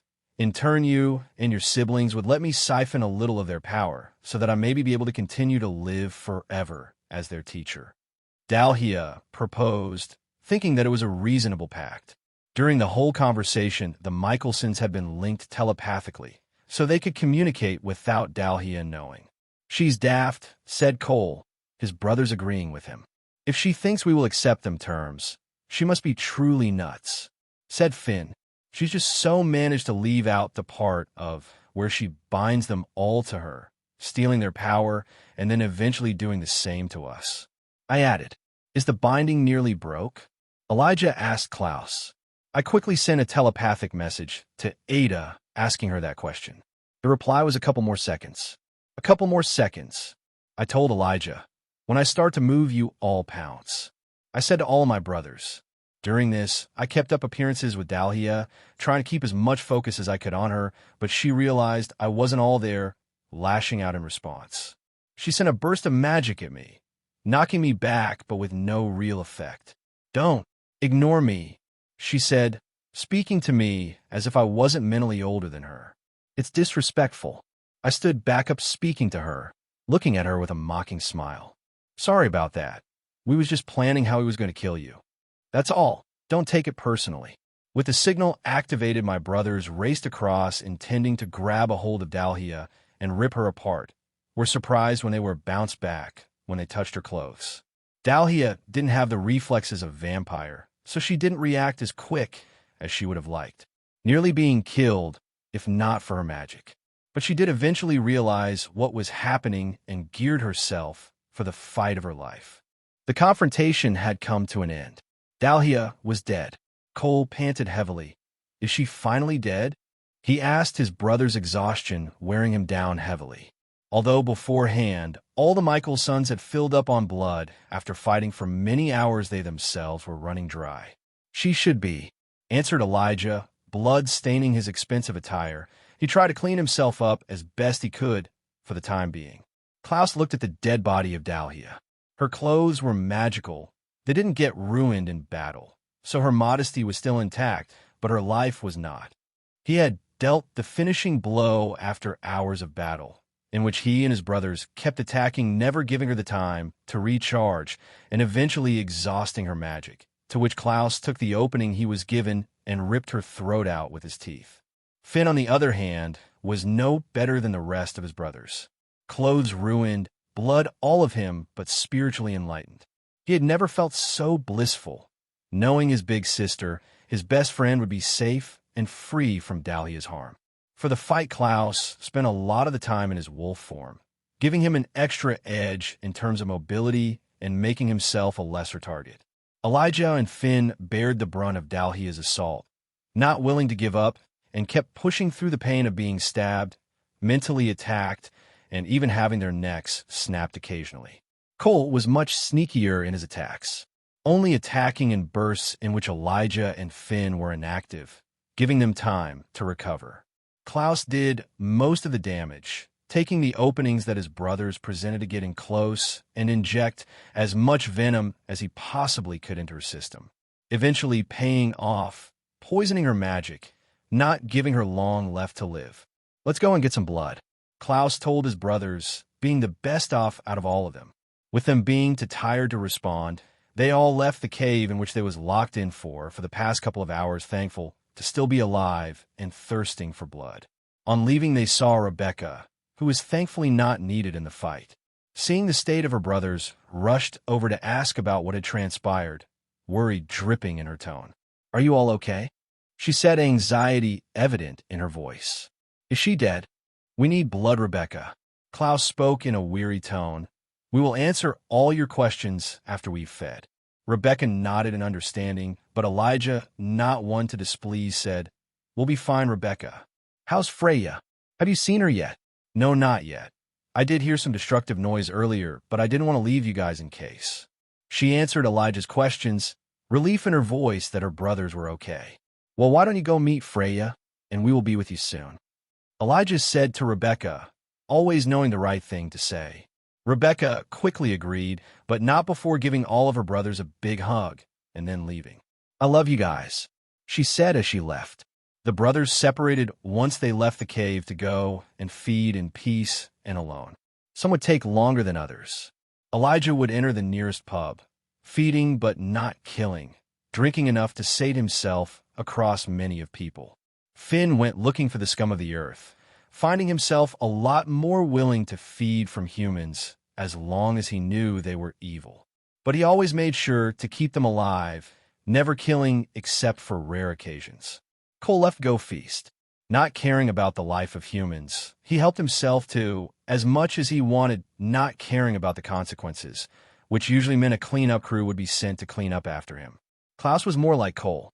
He loved the thrill of the hunt, but when he was home around his people, he would never usually feed to the point of death. But today, he made an exception. After losing a lot of blood, he didn't care for the life of a human and drank as much he wanted and needed, not stopping till the fourth body was drained. Finn, being eager to reign quite himself with Freya, didn't take to long feeding. When he was sated, he left to go and meet with Freya, being the first of Mikaelson brothers to do so. Finn entered Klaus's lab looking for his sister, but all he found was destruction. Walls were broken, equipment was destroyed, and all he could think was Klaus was going to be furious when found out. He listened out for any noise, hearing some chatter back uphill in Klaus's manor. He quickly scaled the mountain, excitement rushing through his veins when he heard Freya's voice after all these years. Freya, he shouted, as he landed uphill, quickly racing across the land to the front door. He entered and saw his sister Freya and his younger sister Rebecca chatting with Ada, Klaus's maid, which across the room silent, awaiting Klaus's arrival. Freya turned to look at who had entered, spotting Finn, getting up to give him a hug, all emotional. They both hugged, tears in their eyes after being reunited after all these years. Rebecca started to get emotional herself, seeing such a sweet moment. After a minute or so of hugging, they finally let go and caught up with all that had transpired. Freya explained all that happened, everything since Esther gave her to Dalhia and leading up to her awakening. That destruction, it was you? Finn asked with an amused smile on his face. Yes. I'm sorry about that. I didn't know what was happening, she said with a sheepish look on her face. Niklaus is going upset. He laughed, but that should be it. And where are the rest of my brothers? She asked both Finn and Rebecca, confusion evident on her face. We've just dealt with Dalhia, so, as you can probably guess, they some time to recover. Finn answered, not knowing if she yet knew about their vampire heritage. Blood, then, she quietly said. Finn looked at his sister, shocked that she knew. Rebecca quickly explained. I already told her, Finn. I thought it best I tell her so she doesn't freak out when sees you all. Dalhia had told me a little about you nature as well. When Esther turned you lot, she was quite furious. Freya added, disgust in her voice when she mentioned Esther, which both other Mikaelsons picked up on. Anyway, enough about me, Freya said. I want to know about everything that has transpired since I left. She hadn't yet realized the beast she had awoken. Rebecca could talk for hours, and hours she did. Breaks were needed when the rest of her brothers arrived to properly meet their new sibling. Over 20 years had passed since the incident with Dalhia and the reuniting with Freya. All the Mikaelson's siblings stayed in Scotland for the next couple of years. After the cursing of Rebecca and having a new sibling to get to know, they all felt it was best to not part just yet. So they stayed, even Cole, who was notoriously known for not wanting to spend with his siblings. It was Finn's job to get Freya up to date on the current times, after being last awake over 100 years ago. Thankfully for Freya, all the Mikaelsons knew the language she spoke, so there was no problem in that area, but she was forced to learn the local language if she wanted to communicate with anyone that wasn't them. Ada ended up showing her a spell that would let her absorb a language in her mind. All she would have to do it is practice for a few weeks, and she would be fluent. Cole loved that his new sister was a witch. He got to show her some things he had been learning and working on, but could not put into practice himself. Rebecca also loved having a new sister. For her whole life, all she had was brothers, so she felt it was a nice change of pace to have someone she could discuss girl things with. Elijah and Klaus were both a bit more reserved. Klaus didn't start to trust her straight away, not having found a reason to yet. Elijah was a lot more relaxed and just hadn't spent enough time with her, as she was spending most of it with Finn and Rebecca. After 2 years of living with Finn, Freya finally moved out of his place and moved into her own after finally adapting to the area. During this time, she got very big on family and started to take it on herself to watch over them. With all the Mikaelsons in Scotland, and was bound to course chaos, which it did. After 2 years of managing, barely arguments started to get out of hand and fists started to be thrown. So they decided it would be best to split up again. Cole, Elijah, and Rebecca would leave back to wherever they wished, leaving Klaus, Finn, and Rebecca in Scotland. Although the Mikaelsons would fight, they would never seriously wish each other harm. So they left on good terms, agreeing to meet back up in 5 years, giving the time Klaus needed for a well-deserved break. After killing Dalhia, he had sent word to his daughter that she could return if she so wished. Sigurd ended up deciding to stay for a couple more years before returning, so would back in the next year or so. Bad timing, he thought. He and Aurora would be away for the next 2 years themselves. Himself and Aurora finally went on that break they discussed earlier, leaving back to Klaus's homeland Scandinavia for a year, then going to her homeland France. They arrived back refreshed. The last 2 years was spent having fun and relaxing. The supernatural leaders of the country had the shocks of their lives at the amount of chaos we caused. Usually we would spend the time away being stealthy and incognito, but after a running with an unpleasant group of witches, Both felt it would be unlike them not to respond how a king and queen should. Back home, Klaus finally got to spend time with his older sister. Him and Freya were alike in lots of ways. Both would do whatever they could to protect their family. Both very powerful and can both be very manipulative and dastardly when they want. With them both being similar, it took them some time to warm up to each other. But Klaus was willing to wait, knowing that they would make a formidable team. Her the strongest witch alive, and Klaus the strongest creature alive. One issue they decided to discuss one day was her lifespan. You know that you're going to die in like the next 40 years. Klaus said as he stroked a crow he had caught in his hands. Both he and Freya were walking together in the woods, on their way to Finn's house. 40? I was thinking more like 30. Freya replied, no reaction visible on her face. So what? Any plan to not die? Klaus asked with a curious look on his face. I had dough of it, she said with a musing look on her face. Finn will be devastated if he was to lose you again, Klaus stated, chucking the bird back into the sky. Freya looked at the bird as it flew away, asking her brother, and you, brother, would you be devastated? Not devastated, more confused as to why. Klaus said after pondering for a few seconds. So what would you suggest? Freya turned to look at her brother with a wondering look on her face. If you think about even suggesting turning myself into a vampire, I will throw you into them trees, she said, pointing at the forest. Not at all, sister. He laughed. I was thinking we could adapt it like the original spell, the one Esther used to fashion the spell to create vampires. And you have the original spell? She asked. We have her grimoire, Klaus replied. The spell she used to turn us into vampires is there. If anyone can rework it to just grant immortality, it will be us. Convincing Freya with his words. I'll think about it, she replied after a few moments. Klaus looked at his sister in disbelief. I've just agreed to help you gain immortality, be a bit more upbeat about it. But that's not what he said. Fine, be quick though. You don't want to gain immortality as an old bat. Freya chuckled. It'll be fine in that area. With the right herbs, I can slow down my psychical age by tens of years. They finally arrived at Finn's place. Freya knocked on the door to be swiftly greeted by Sage, Finn's wife. Freya wasn't a fan. After the end of the night of dinner, for some reason Finn was still living as if he was human, eating their food. I understand having some on hand for Freya's sake, but the fact he was still acting as a human really baffled Klaus. Freya agreed to gain immortality as I walked her back to her manor. I'll help you work out immortality, she said. I've been thinking it over and I don't want my siblings to watch me die. Klaus could see she still had more to say, so kept quiet and let her speak. I don't know how many more threats to our family there will be as well. Freya, she said solemnly. As the oldest, I should be there to help to keep you guys safe. Well, I wish you a happy and eternal life, Klaus said to his sister with a wild look in his eye. I fear for our enemies' sake.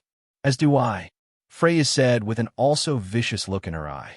Klaus POV, 1150 AD. Me and Freya finally had remade the immortality spell that Ketsia had made all those years ago. While working on the serum, I had realized that I had never asked Sigrid if she would want to live forever as well. She of course did. I give her the choice of taking the upgraded vampire serum or the OG serum, which me and Freya were recreating. Being a brat, she wanted neither. Instead, she wanted one that would keep her as pure as wolf as can be. She wanted to be an immortal werewolf, basically. Her powers were already strong, so her aging had slowed down massively. We had theorized she would live till at least 250, so she wasn't in a rush. Freya and I went through my mother's grimoire, learning everything that she knew, which was not much apparently. She learned most of the spell from her friend Iana. We also had my notes to look through on my work of creating serums in the past. Kitsia's one was different though. It didn't require the bearer to have any weaknesses. It gave you power with seemingly no consequences. The first immortality spell was the foundation for the other serums, so all we theoretically had to do was rework the spell backwards, which was hell. A solution I had, though, was to find Silas and study the cure that was on him, making the serum take even longer to create. To find Silas, we needed to gather up the Brotherhood of Hunters again to complete their vampire map leading us to him. I told Freya of what we needed to do, and we headed out looking for possible hunter potential to help us in search for Silas. Finding someone with hunter potential was fairly simple. Find a courageous man who had been wronged by vampires in the past, and let him kill one. We found our man, learned of his experience with vampires, and started to send him free vampire kills, eventually filling out the mark and giving us the location. Heading to the island was irritating, but after spending months at sea, we arrived on land.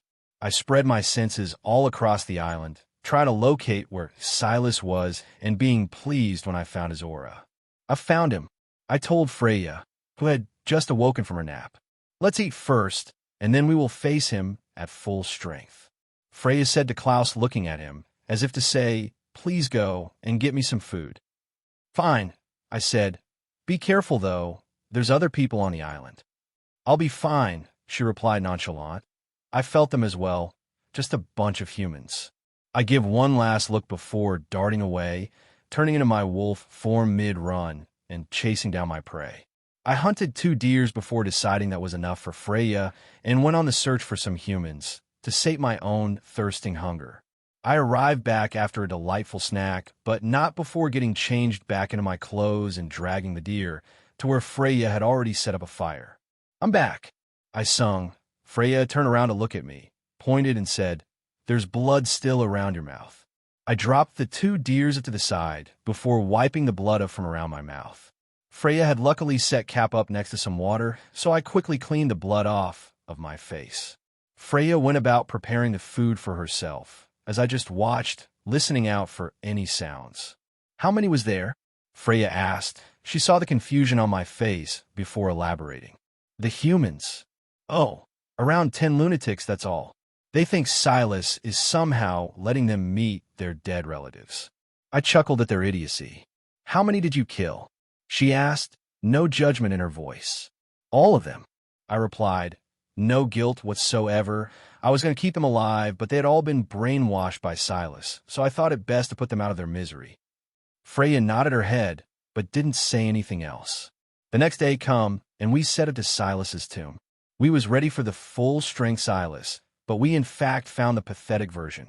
He was unable to move. He tried to enter our minds, but he hadn't had anywhere near as much blood to accomplish that. Freya poked around Silas, expecting this to be just a trick, but I told her, that's the real him, sister. But his myths were so legendary. She said in disappointment, they always are, sister. I replied, thinking about my own myths. I searched around the whole tomb, looking for anything of significance, but coming up empty-handed.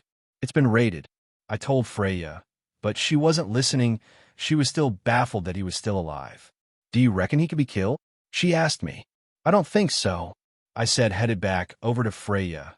That's what the cure was for. Without the cure, he will continue to live forever. What if he was to get out? He could be a significant threat, Freya said, looking at her brother now. He knows that we took the cure, and if he ever gets out, he will come looking for us. The only way to kill him is to cure him, and we aren't going to do that, are we? I replied. I touched Silas's mummified body, testing for any movement. I've got the cure, let's go, I said to Freya. Freya looked at Silas contemplating, but decided to listen to her brother and join him back on land. I told Freya as we left the tomb, we can come back another time and deal with him, but he isn't important right now. Do you reckon Kitsia was watching? Freya asked, being helped up by her brother. Probably. What kind of psycho buries someone alive for 1,000 years? I replied. Back on land, we rested since Freya needed it and headed back by boat the next day. Silas stopped trying to enter our minds fairly quickly when I reversed it back onto him, sending him into a nightmare for his effort. It took around 3 months to get back home. We started to study the cure straight away, not wasting any more time, and 1.5 years later, we had finally finished the serum. Thankfully for Freya's sake, this serum didn't need the death of the person to activate. We also ended up adding someone else to the spell. Freya had pointed out that while she wouldn't age or be able to be killed, physically she would still be weak, so we decided to add the strength of a werewolf to the spell to counteract this problem. Freya downed the serum after completion. It took a few minutes to kick in, but when it did, you could tell. I could sense the power inside of her grow. She had been boosted up power-wise all the way to my level. This didn't mean she was stronger, only that in pure magical power she now at my own level. This didn't take into account actual skill and the physical differences between us. We tested out her limits to her new powers. Mentally, she gained the ability to enter minds and all that came with that. Her magic had been boosted into Dalhia levels, and she can now physically handle a vampire that isn't at the top of the ladder. 1212 AD. Many years have passed, around 60 years to be vague. Nothing too notable had occurred. Life went on as it always did, dragging the now over 200-year-old Mikaelsons along with it. Rebecca had since adopted some children of her own. Finally, she worked up the courage to raise some kids after being subjugated to the torture of the curse. One of her nightmares it showed her was her, as an 1,000-year-old being who had never fulfilled her dream of having children. Unwilling to let that be her fate, she asked her brother Klaus for the spell and never looked back since. Elijah was, as her usually, was checking up on his family to make sure they were okay, not having strayed too far to the side of evil. Of course, he couldn't spend all his time doing this. He continued to travel the globe, always curious to any new empires that were on the rise, meeting the exceptional people of these times, always willing to learn from them. He had recently started courting a woman he had met named Aya. She was a highly intelligent woman, which was Elijah's type to a T. When Klaus first met the woman that had took his brother's fancy, he was pleasantly surprised to find out it was her. He knew that she was capable and would do Elijah some good. Cole had become a sort of godfather in the magical world. Spending 200 years teaching witches has allowed him to integrate himself deeply into their world, becoming a figure most can turn to for guidance and knowledge. Of course, not all witches trusted him and was willing to let him help. The witches that gained their knowledge and magic from the spirits of their ancestors were unwilling to give him the time of day. With the eldest of the ancestors being stuck in their ways and hearing stories from the other powerful witches on the other side, they were constantly whispering negative things into the next generation's ears. This didn't stop Cole, though.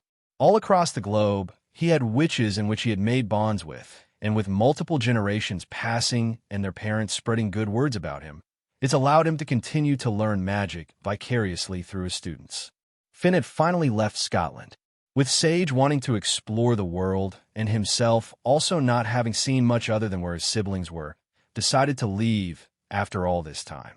Freya would occasionally meet up with them if she was curious about something they had uncovered. But otherwise, Freya had stayed put alongside her brother Klaus for most of the time. She did end up leaving for chunks of time in between to go and meet up with her other siblings or to go and meet up with some people she deemed interesting. Klaus, on the other hand, had been working with Seiger to create a serum for her, which ended up being much simpler than the other, completing it in a year and a bit.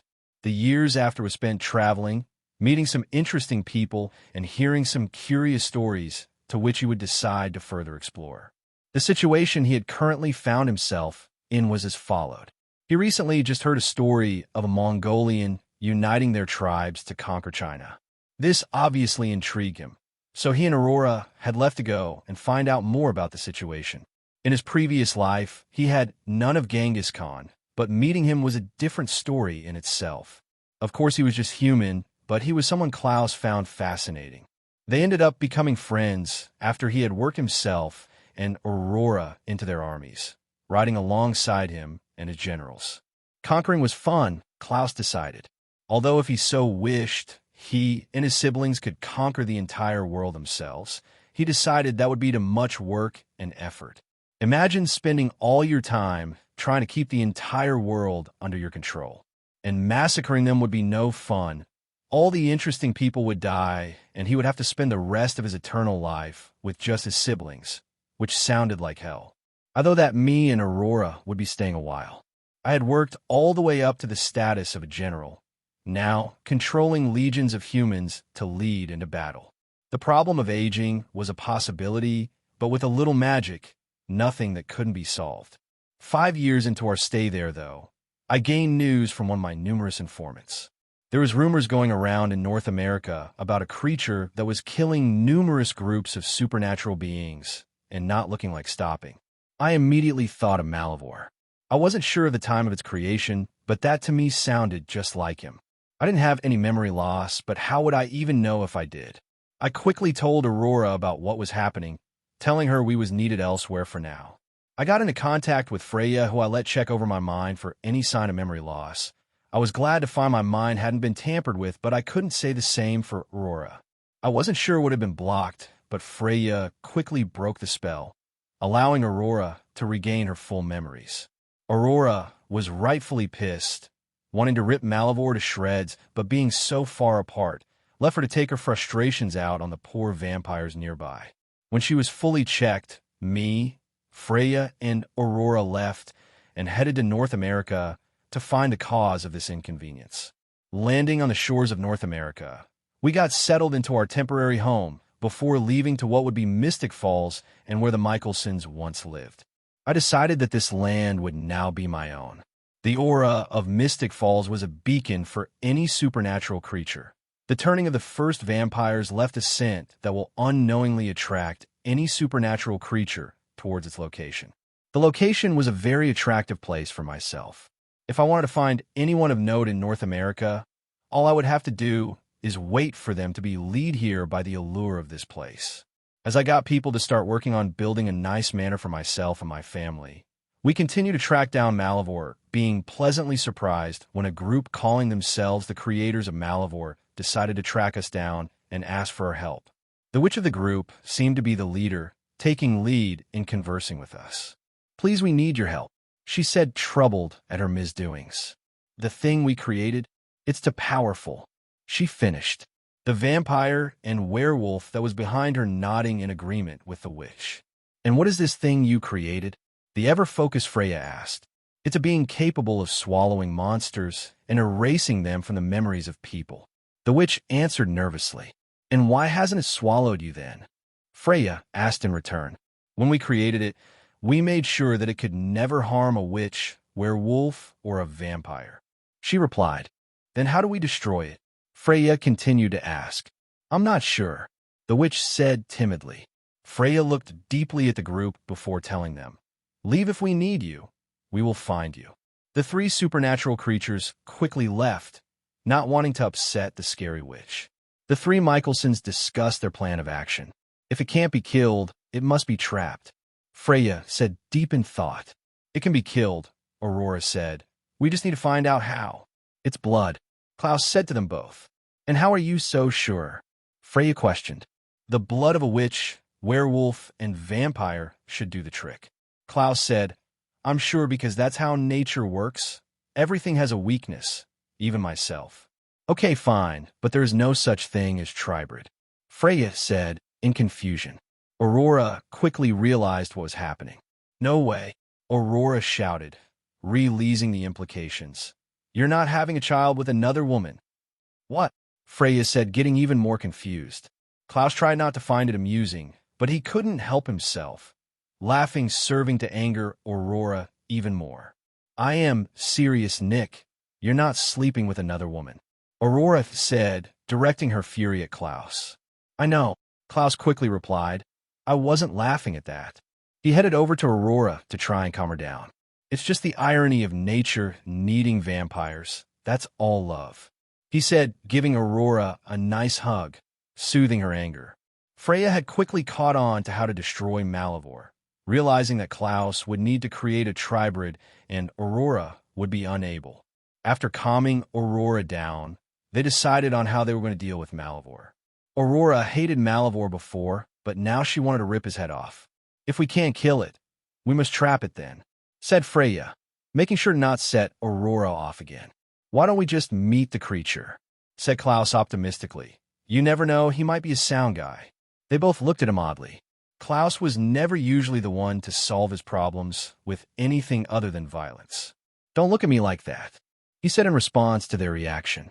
"I can be reasonable when I wish to be." "Okay, fine," said Freya. "We will try your way, and if that fails, then we will find some way to trap it." Aurora agreed to the idea.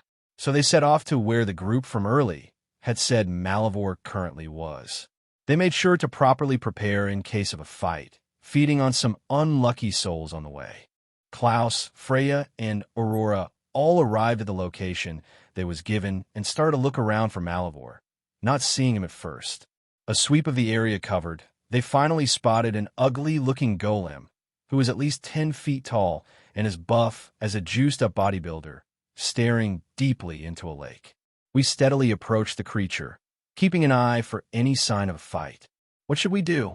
It looked so pathetic. Aurora whispered as we approached.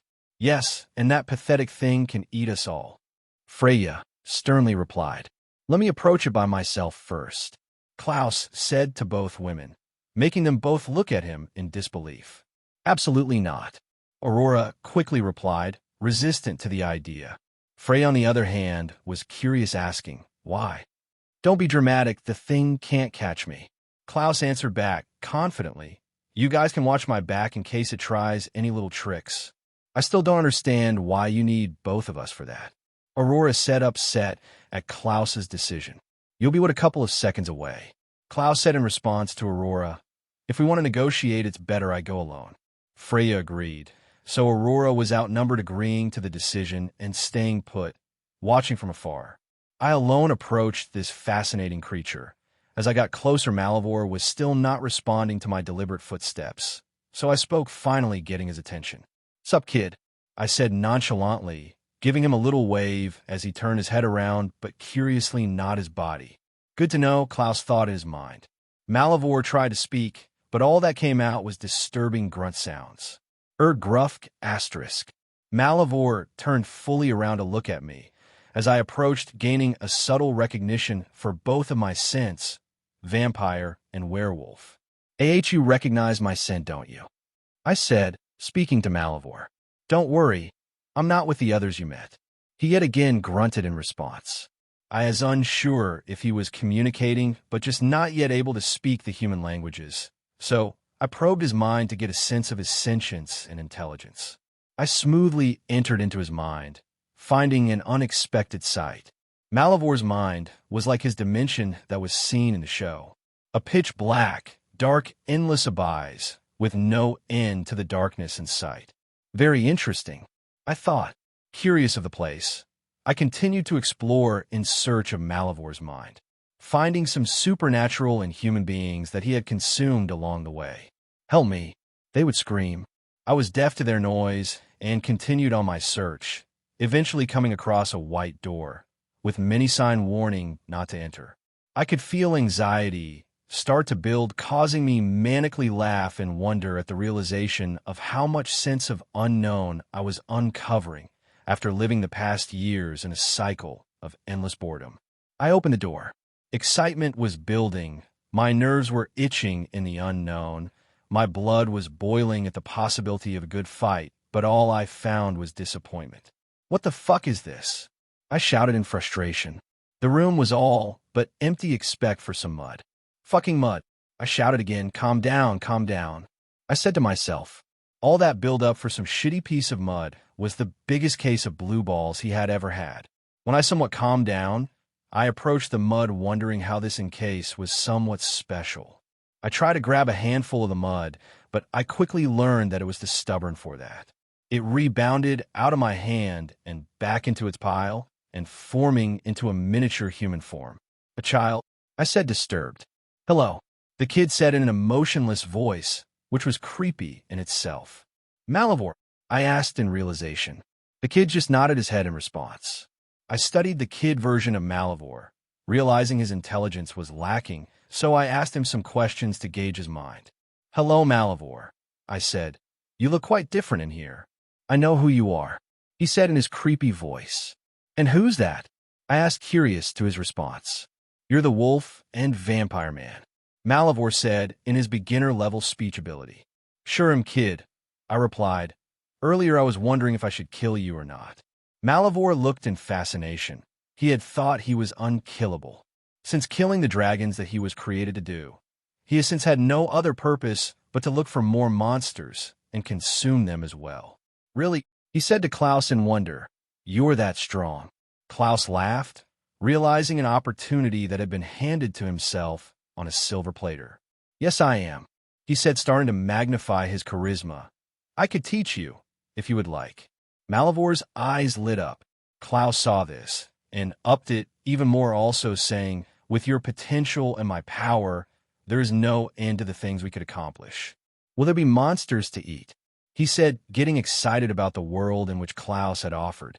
"Of course," Klaus said, speaking to his childlike wonder, also crouching down to get to his level. "As many as you like."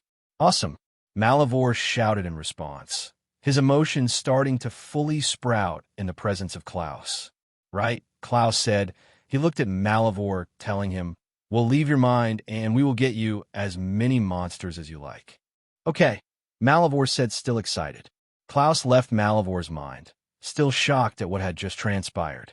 He had entered expecting an emotionless being with no desires or wishes but to consume the flesh of monsters, but he was pleasantly surprised. If he was to gain Malavor's trust, he would be an even more useful asset as a friend than a foe. With him still growing, Malavor could even start to look up to him as a father, further solidifying his bond and his trust. He would need to do some explaining first, though. Aurora and Freya will be heavily confused and shocked at what he has to tell them. They had come here expecting a fight to the death, but instead will be leaving with a new member of the Mikaelson clan instead. Introducing Malavor, whose physical form was a massive golem, to Freya and Aurora was fun. They both didn't know that his mental age was a lot different compared to his physical form. Explaining to both that he was just but a child mentally, I don't think really helped. When traveling back home to avoid any distress from the humans, Freya tried to put a spell on Malavor to cover up his form and make him more realistic to humans. I say tried, because the kid seemed to have a particular dislike for magic. It took some convincing from the greatest, most charismatic man of all time, Klaus, to finally get him to agree, after explaining that Freya currently wished no harm. I made no promise for the future, though. Aurora was freaked out at first.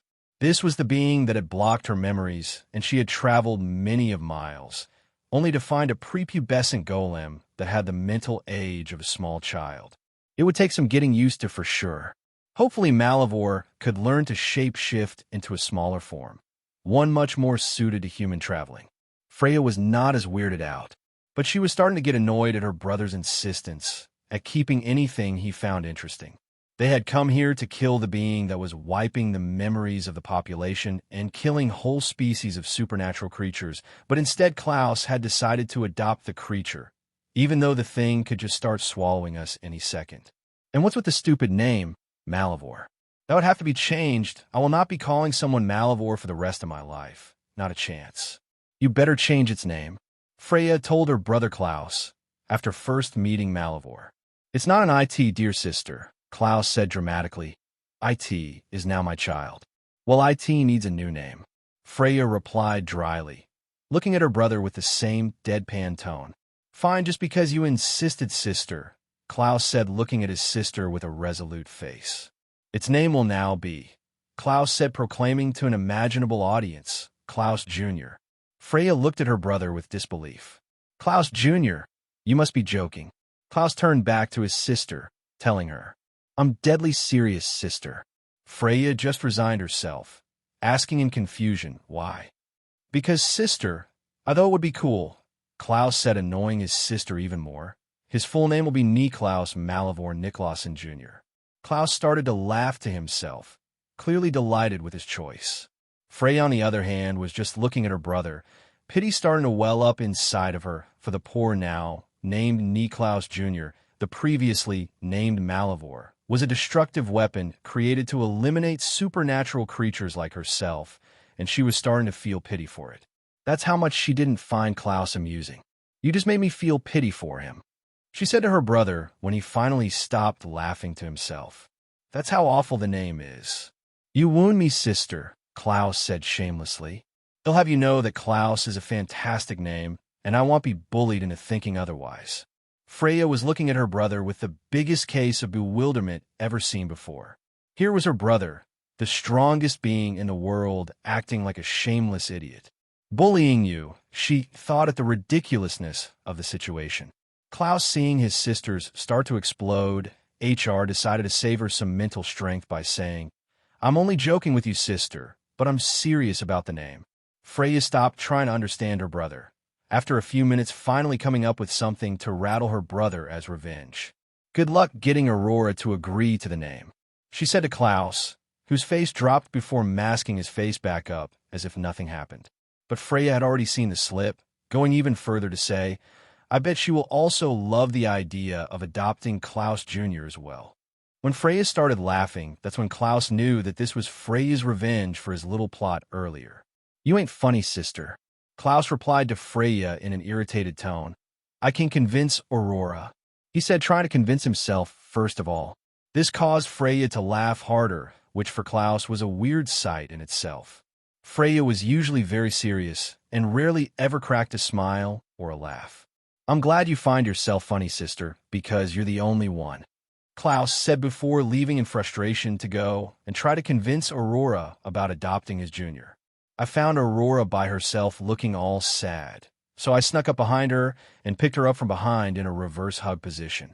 "What's up, love?" Klaus said softly into Aurora's neck after putting her down. "Nothing," Aurora replied. The reply worried Klaus, as he knew that nothing obviously meant something. "Well, if nothing's bothering you, why do you look so sad?" Klaus insisted. She took a while to reply, thinking over if she wanted to vent, eventually doing so, letting all her frustration out. "It's just Malavor. I don't understand why you've decided to take him on. You know what he's capable of, the things he can do. How do you know that tomorrow he won't turn on us, killing the lot of us?" When she finished venting, she seemed to look a lot lighter with no running thoughts in her mind, allowing them to finally discuss without any distractions. "I understand what you mean," Klaus started, having turned Aurora around to looking into her eyes as he spoke. "Malavor was created to end supernatural life, you are right, but he's also just a child. We can't kill him. The only way we could have defeated him was by trapping him. But like I said, he's just a child, which means he can mold it and influence to our side if we're to treat him with what all kids want, love and affection." "That's your plan," Aurora said in disbelief. She had seen and heard many of stories from Klaus throughout the years, but this had to be one of his most craziest ones yet. Treat him with love and affection and expect him to fall in line and be a good boy. Aurora finished ironically. "We are the biggest monsters in the world," Aurora said frantically to Klaus, starting to stab her fingers at his chest, trying to make him understand. "The fact that Sigra is not completely insane is a miracle in itself, and you expect to raise Malavor to be anything other than insane is insanity in itself." They had moved apart after the arguing stated. Klaus looked at his wife with determination. "This is not insanity, Aurora," he said sternly. "We are not insane, and Sigra is not either. She may not be perfect, but who is in Malavor? He needs guidance, or he will become our most fearsome enemy yet. What, so you expect me to raise him as my own?" she said to Klaus in disbelief.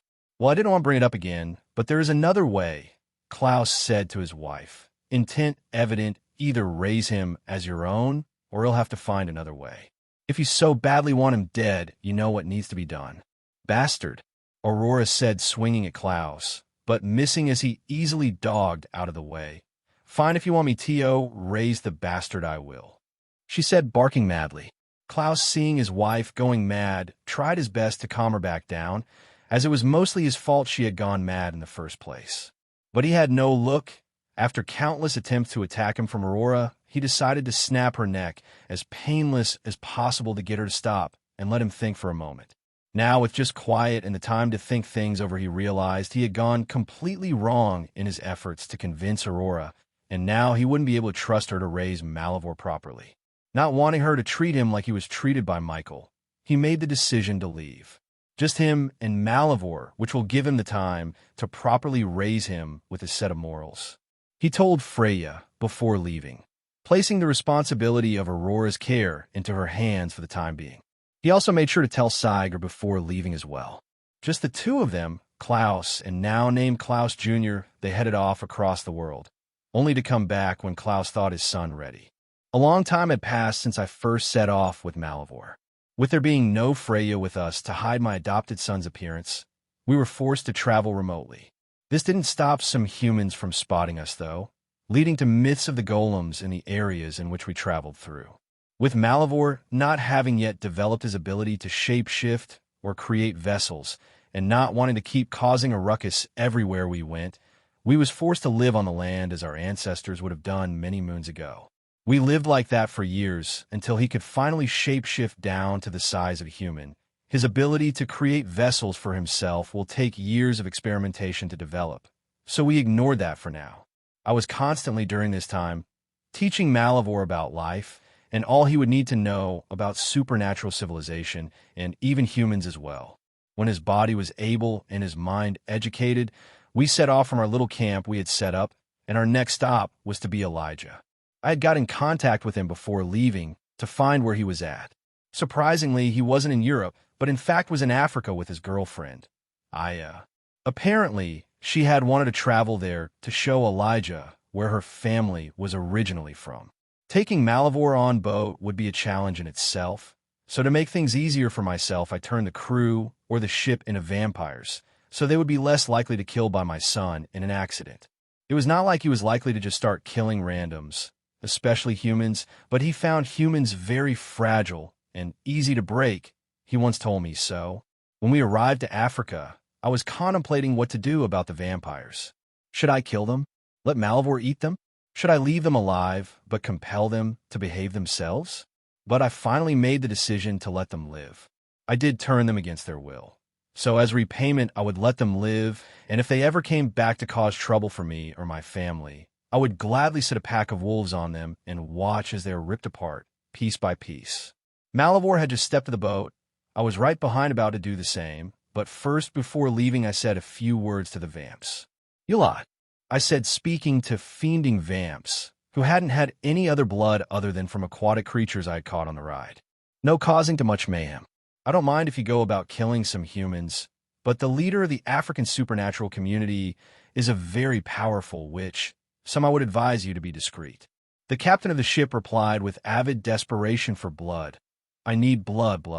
Please, sire, give me blood." I watched as they started to go mad, feeling a little responsible, but I then remembered that I don't care, so I left, but my heroic side decided to show up and dashed a few discarded bodies from the small tribe that I feasted on and left, knowing that my good deed for the day had been done. "Father Klaus," Malivore said to me as joined back up with him, "when will we be meeting Uncle Elijah?" His voice was very unique. It was deep, but also quiet at the same time. "You will see your Uncle Elijah soon." I replied to him, "He's only a day of traveling away. I'm hungry as well, father. I've not ate anything other than fish since leaving." Malivore said to his father, "There should be something you can eat around here." I said, "We will look okay?" Malivore simply replied, "Okay, father." When they found some creature for him to feast on and his hunger nearly fully sated, they started to head in the direction of Elijah, not arriving until the next night. They arrived to the tribe where Aya was originated from. They found Elijah, who was appreciating the culture, taking part as if he was truly a part of it. "You look strange without all the fancy clothes," I said once, first looking at his attire. "Yes, well, they're not allowed apparently," Elijah replied, looking over his fit with longing for his old clothes. "I can see your plight, brother," I replied. "Going from living like a king to living as we used to back in our human days must be nostalgic, though." "It sure is," Elijah replied wistfully. "I've not been hunting since father was alive. It's over 200 years since then. Where does the time go, Niklaus?" "I'm not sure, brother. All we can do is try our best to enjoy eternity as much as we can," Klaus replied, seeing his brother was getting nostalgic. "Eternity," Elijah said, drawing out the word. "At least we are not alone, brother. We have each other and our other siblings to waste away the time with," Klaus said, trying to comfort his older brother. The words seemed to knock Elijah out of his daydreaming. "Forgive me, brother. I didn't mean to reflect so heavily." "No need for forgiveness, Elijah.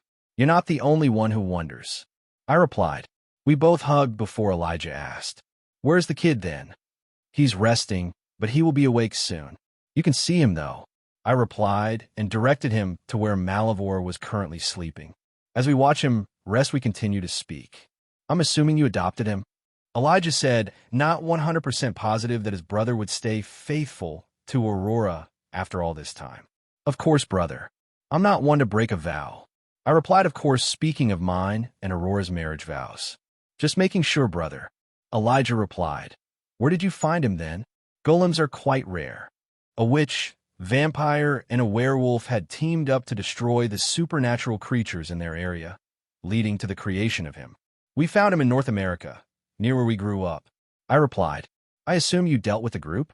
Elijah said, knowing his brother was one to hold grudges and trying to eliminate his people was definitely something worth holding a grudge over.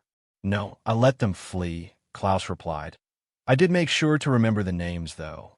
If I ever hear their names pop up, to do something like this again, they will be dealt with accordingly. Elijah, of course, knew his brother meant murder, pitying any fool who would dare cross any member of his family. After finishing their conversation and Malavor still not having waked, Elijah decided to introduce Klaus to the members of Aya's tribe in the meantime. After visiting Elijah in Africa, we ended up staying there for a few weeks before leaving again, this time with Elijah accompanying us as well. Elijah said his goodbyes with Aya, who surprisingly to Klaus had not broken up yet. Maybe they would end up together for a long time now that nothing was in their way. Unlike the OG universe, where Michael was running rampant, giving no space for any of the Michael sons to grow complacent. Elijah was a much better teacher than myself. Unlike the OG Klaus, I wasn't one to get jealous at one of my own siblings growing close to my own adopted son, so I didn't mind letting Elijah teach Malavor some things I was unable or that he was better than me at. Just it being me and Elijah, with no one else like our women or our siblings, was a nice change of pace. Give us time as brothers again, like our shared childhood, in which it was usually the two of us sticking together. Neither myself or Elijah was too bothered on where we traveled, having explored most of the world before. So that left Malavor to decide, which not too surprisingly wanted to travel where the biggest and best monsters lived, so that he could challenge them and then eat their defeated corpses. Now that it was the late 13th century, human war was still prevalent in most places, especially in Europe recently. We stayed out of most of the fights that were happening, preferring to mainly head east in our travels. We was in Japan at the minute. I had always wanted to meet some samurai, and Elijah also was interested in a lot of the culture, so we stayed in Japan for years to come. With not a lot to do with our unlimited time, me and Elijah first of all found some land to which we could lay claim to. Secondly, Elijah mainly integrated himself into the community in which we now found ourselves in. Myself, on the other hand, I was not one to mingle with humans usually, preferring to mainly spend my time with my family or sometimes creatures that had interested me. I did still show my face at important gathering, but Elijah was usually left on his own in that department. It was kind of funny and a bit cute seeing Malavor act as a human, so he could blend in as well. His human form was the body of an adult, looking remarkably like myself with some slight changes. My eye color was a mixture between green and blue, while his were a very electric blue. My hair was a dark blonde color and was fairly long. Malavor's hair was a platinum blonde color and was neatly cut. Malavor was also like myself, not one to be in the public eye. He liked to spend much of his now that he'd grown, either reading books and scrolls that we collected or experimenting with his powers. When we settled in this town, we knew we would have a big decision to make. We could either take it over and control it like the Mikaelsons would do with New Orleans, or we could do as we have done for a lot of our time since being turned and settle for a little while before leaving again to find somewhere else to stay. We first thought we would do the second option. We had no reason to think long-term at the start. This trip was a break for myself and Elijah, and the trip was also a way to teach Malavor without any interference from Aurora. But after staying for a good 6 years now, we had come to enjoy staying here and like the place we found. If we wanted to stay here for as long as we wished, though, something would have to be done about our inability to age. People were starting to notice. Thankfully, 6 years isn't enough for people to truly notice, so something could be done to fix the problem. Compulsion wouldn't be able to cover a whole community, so that was out of the picture. Getting a witch to wipe the minds was too extreme as well, so that was ruled out as well. The best option was to just leave for a couple decades and return with a new look. Unless we were willing to turn this place into a supernatural HQ, there was no point in trying to control this place like the Mikaelsons would with New Orleans. New Orleans was where the Mikaelsons decided they wanted to settle down for the remainder of their lives, not some where they had a good time. We wouldn't leave just yet, deciding to stretch out, look a little further. Me and Elijah had bought, or if they were not fazed by money, compelled the best samurais in Japan to be our teachers for our time there. With Japan also being the home of most martial arts, we compelled the best practitioners of each to teach them to us as well. Most of the best martial arts practitioners were samurais also, so not as many as you'd think. Finding a samurai vampire was a surprise, but also quite hilarious at the same time. I say samurai, but I mean ronins. With no masters for them to pledge to, most would end up swearing allegiance to Elijah. After these former samurais were turned by vampires that had made their way to Japan, they had no real clue as to what the supernatural world out of Japan looked like, so they had to be taught about this world, but they would end up making capable soldiers for Elijah. Elijah wasn't one to mistreat an individual if he didn't think you deserved it, so they should be a powerful force for him to command for a long time. I didn't make an effort for them because I was sick of my hybrids already. Maybe I would send the hybrids to be disciplined on the art of not speaking unless spoken to. They sure need it. Malivore, the ever-curious creature, was hunting for creatures to eat or finding his way into some precious knowledge he had heard so much about. The break was a well-needed one at that. Now we were to leave after 10 years after deciding enough was enough. On our next adventure, maybe coming across another Mikaelson on the way. Hello, everyone. As we wrap up this video, I want to share a quick note. I have a Patreon account. If you'd like to support me and enjoy on-demand audiobooks, you can become a Patreon member. Alternatively, you can check out my Google Drive link, which has 500+ novel audiobooks available through my Ko-fi or Patreon shop. I appreciate your support.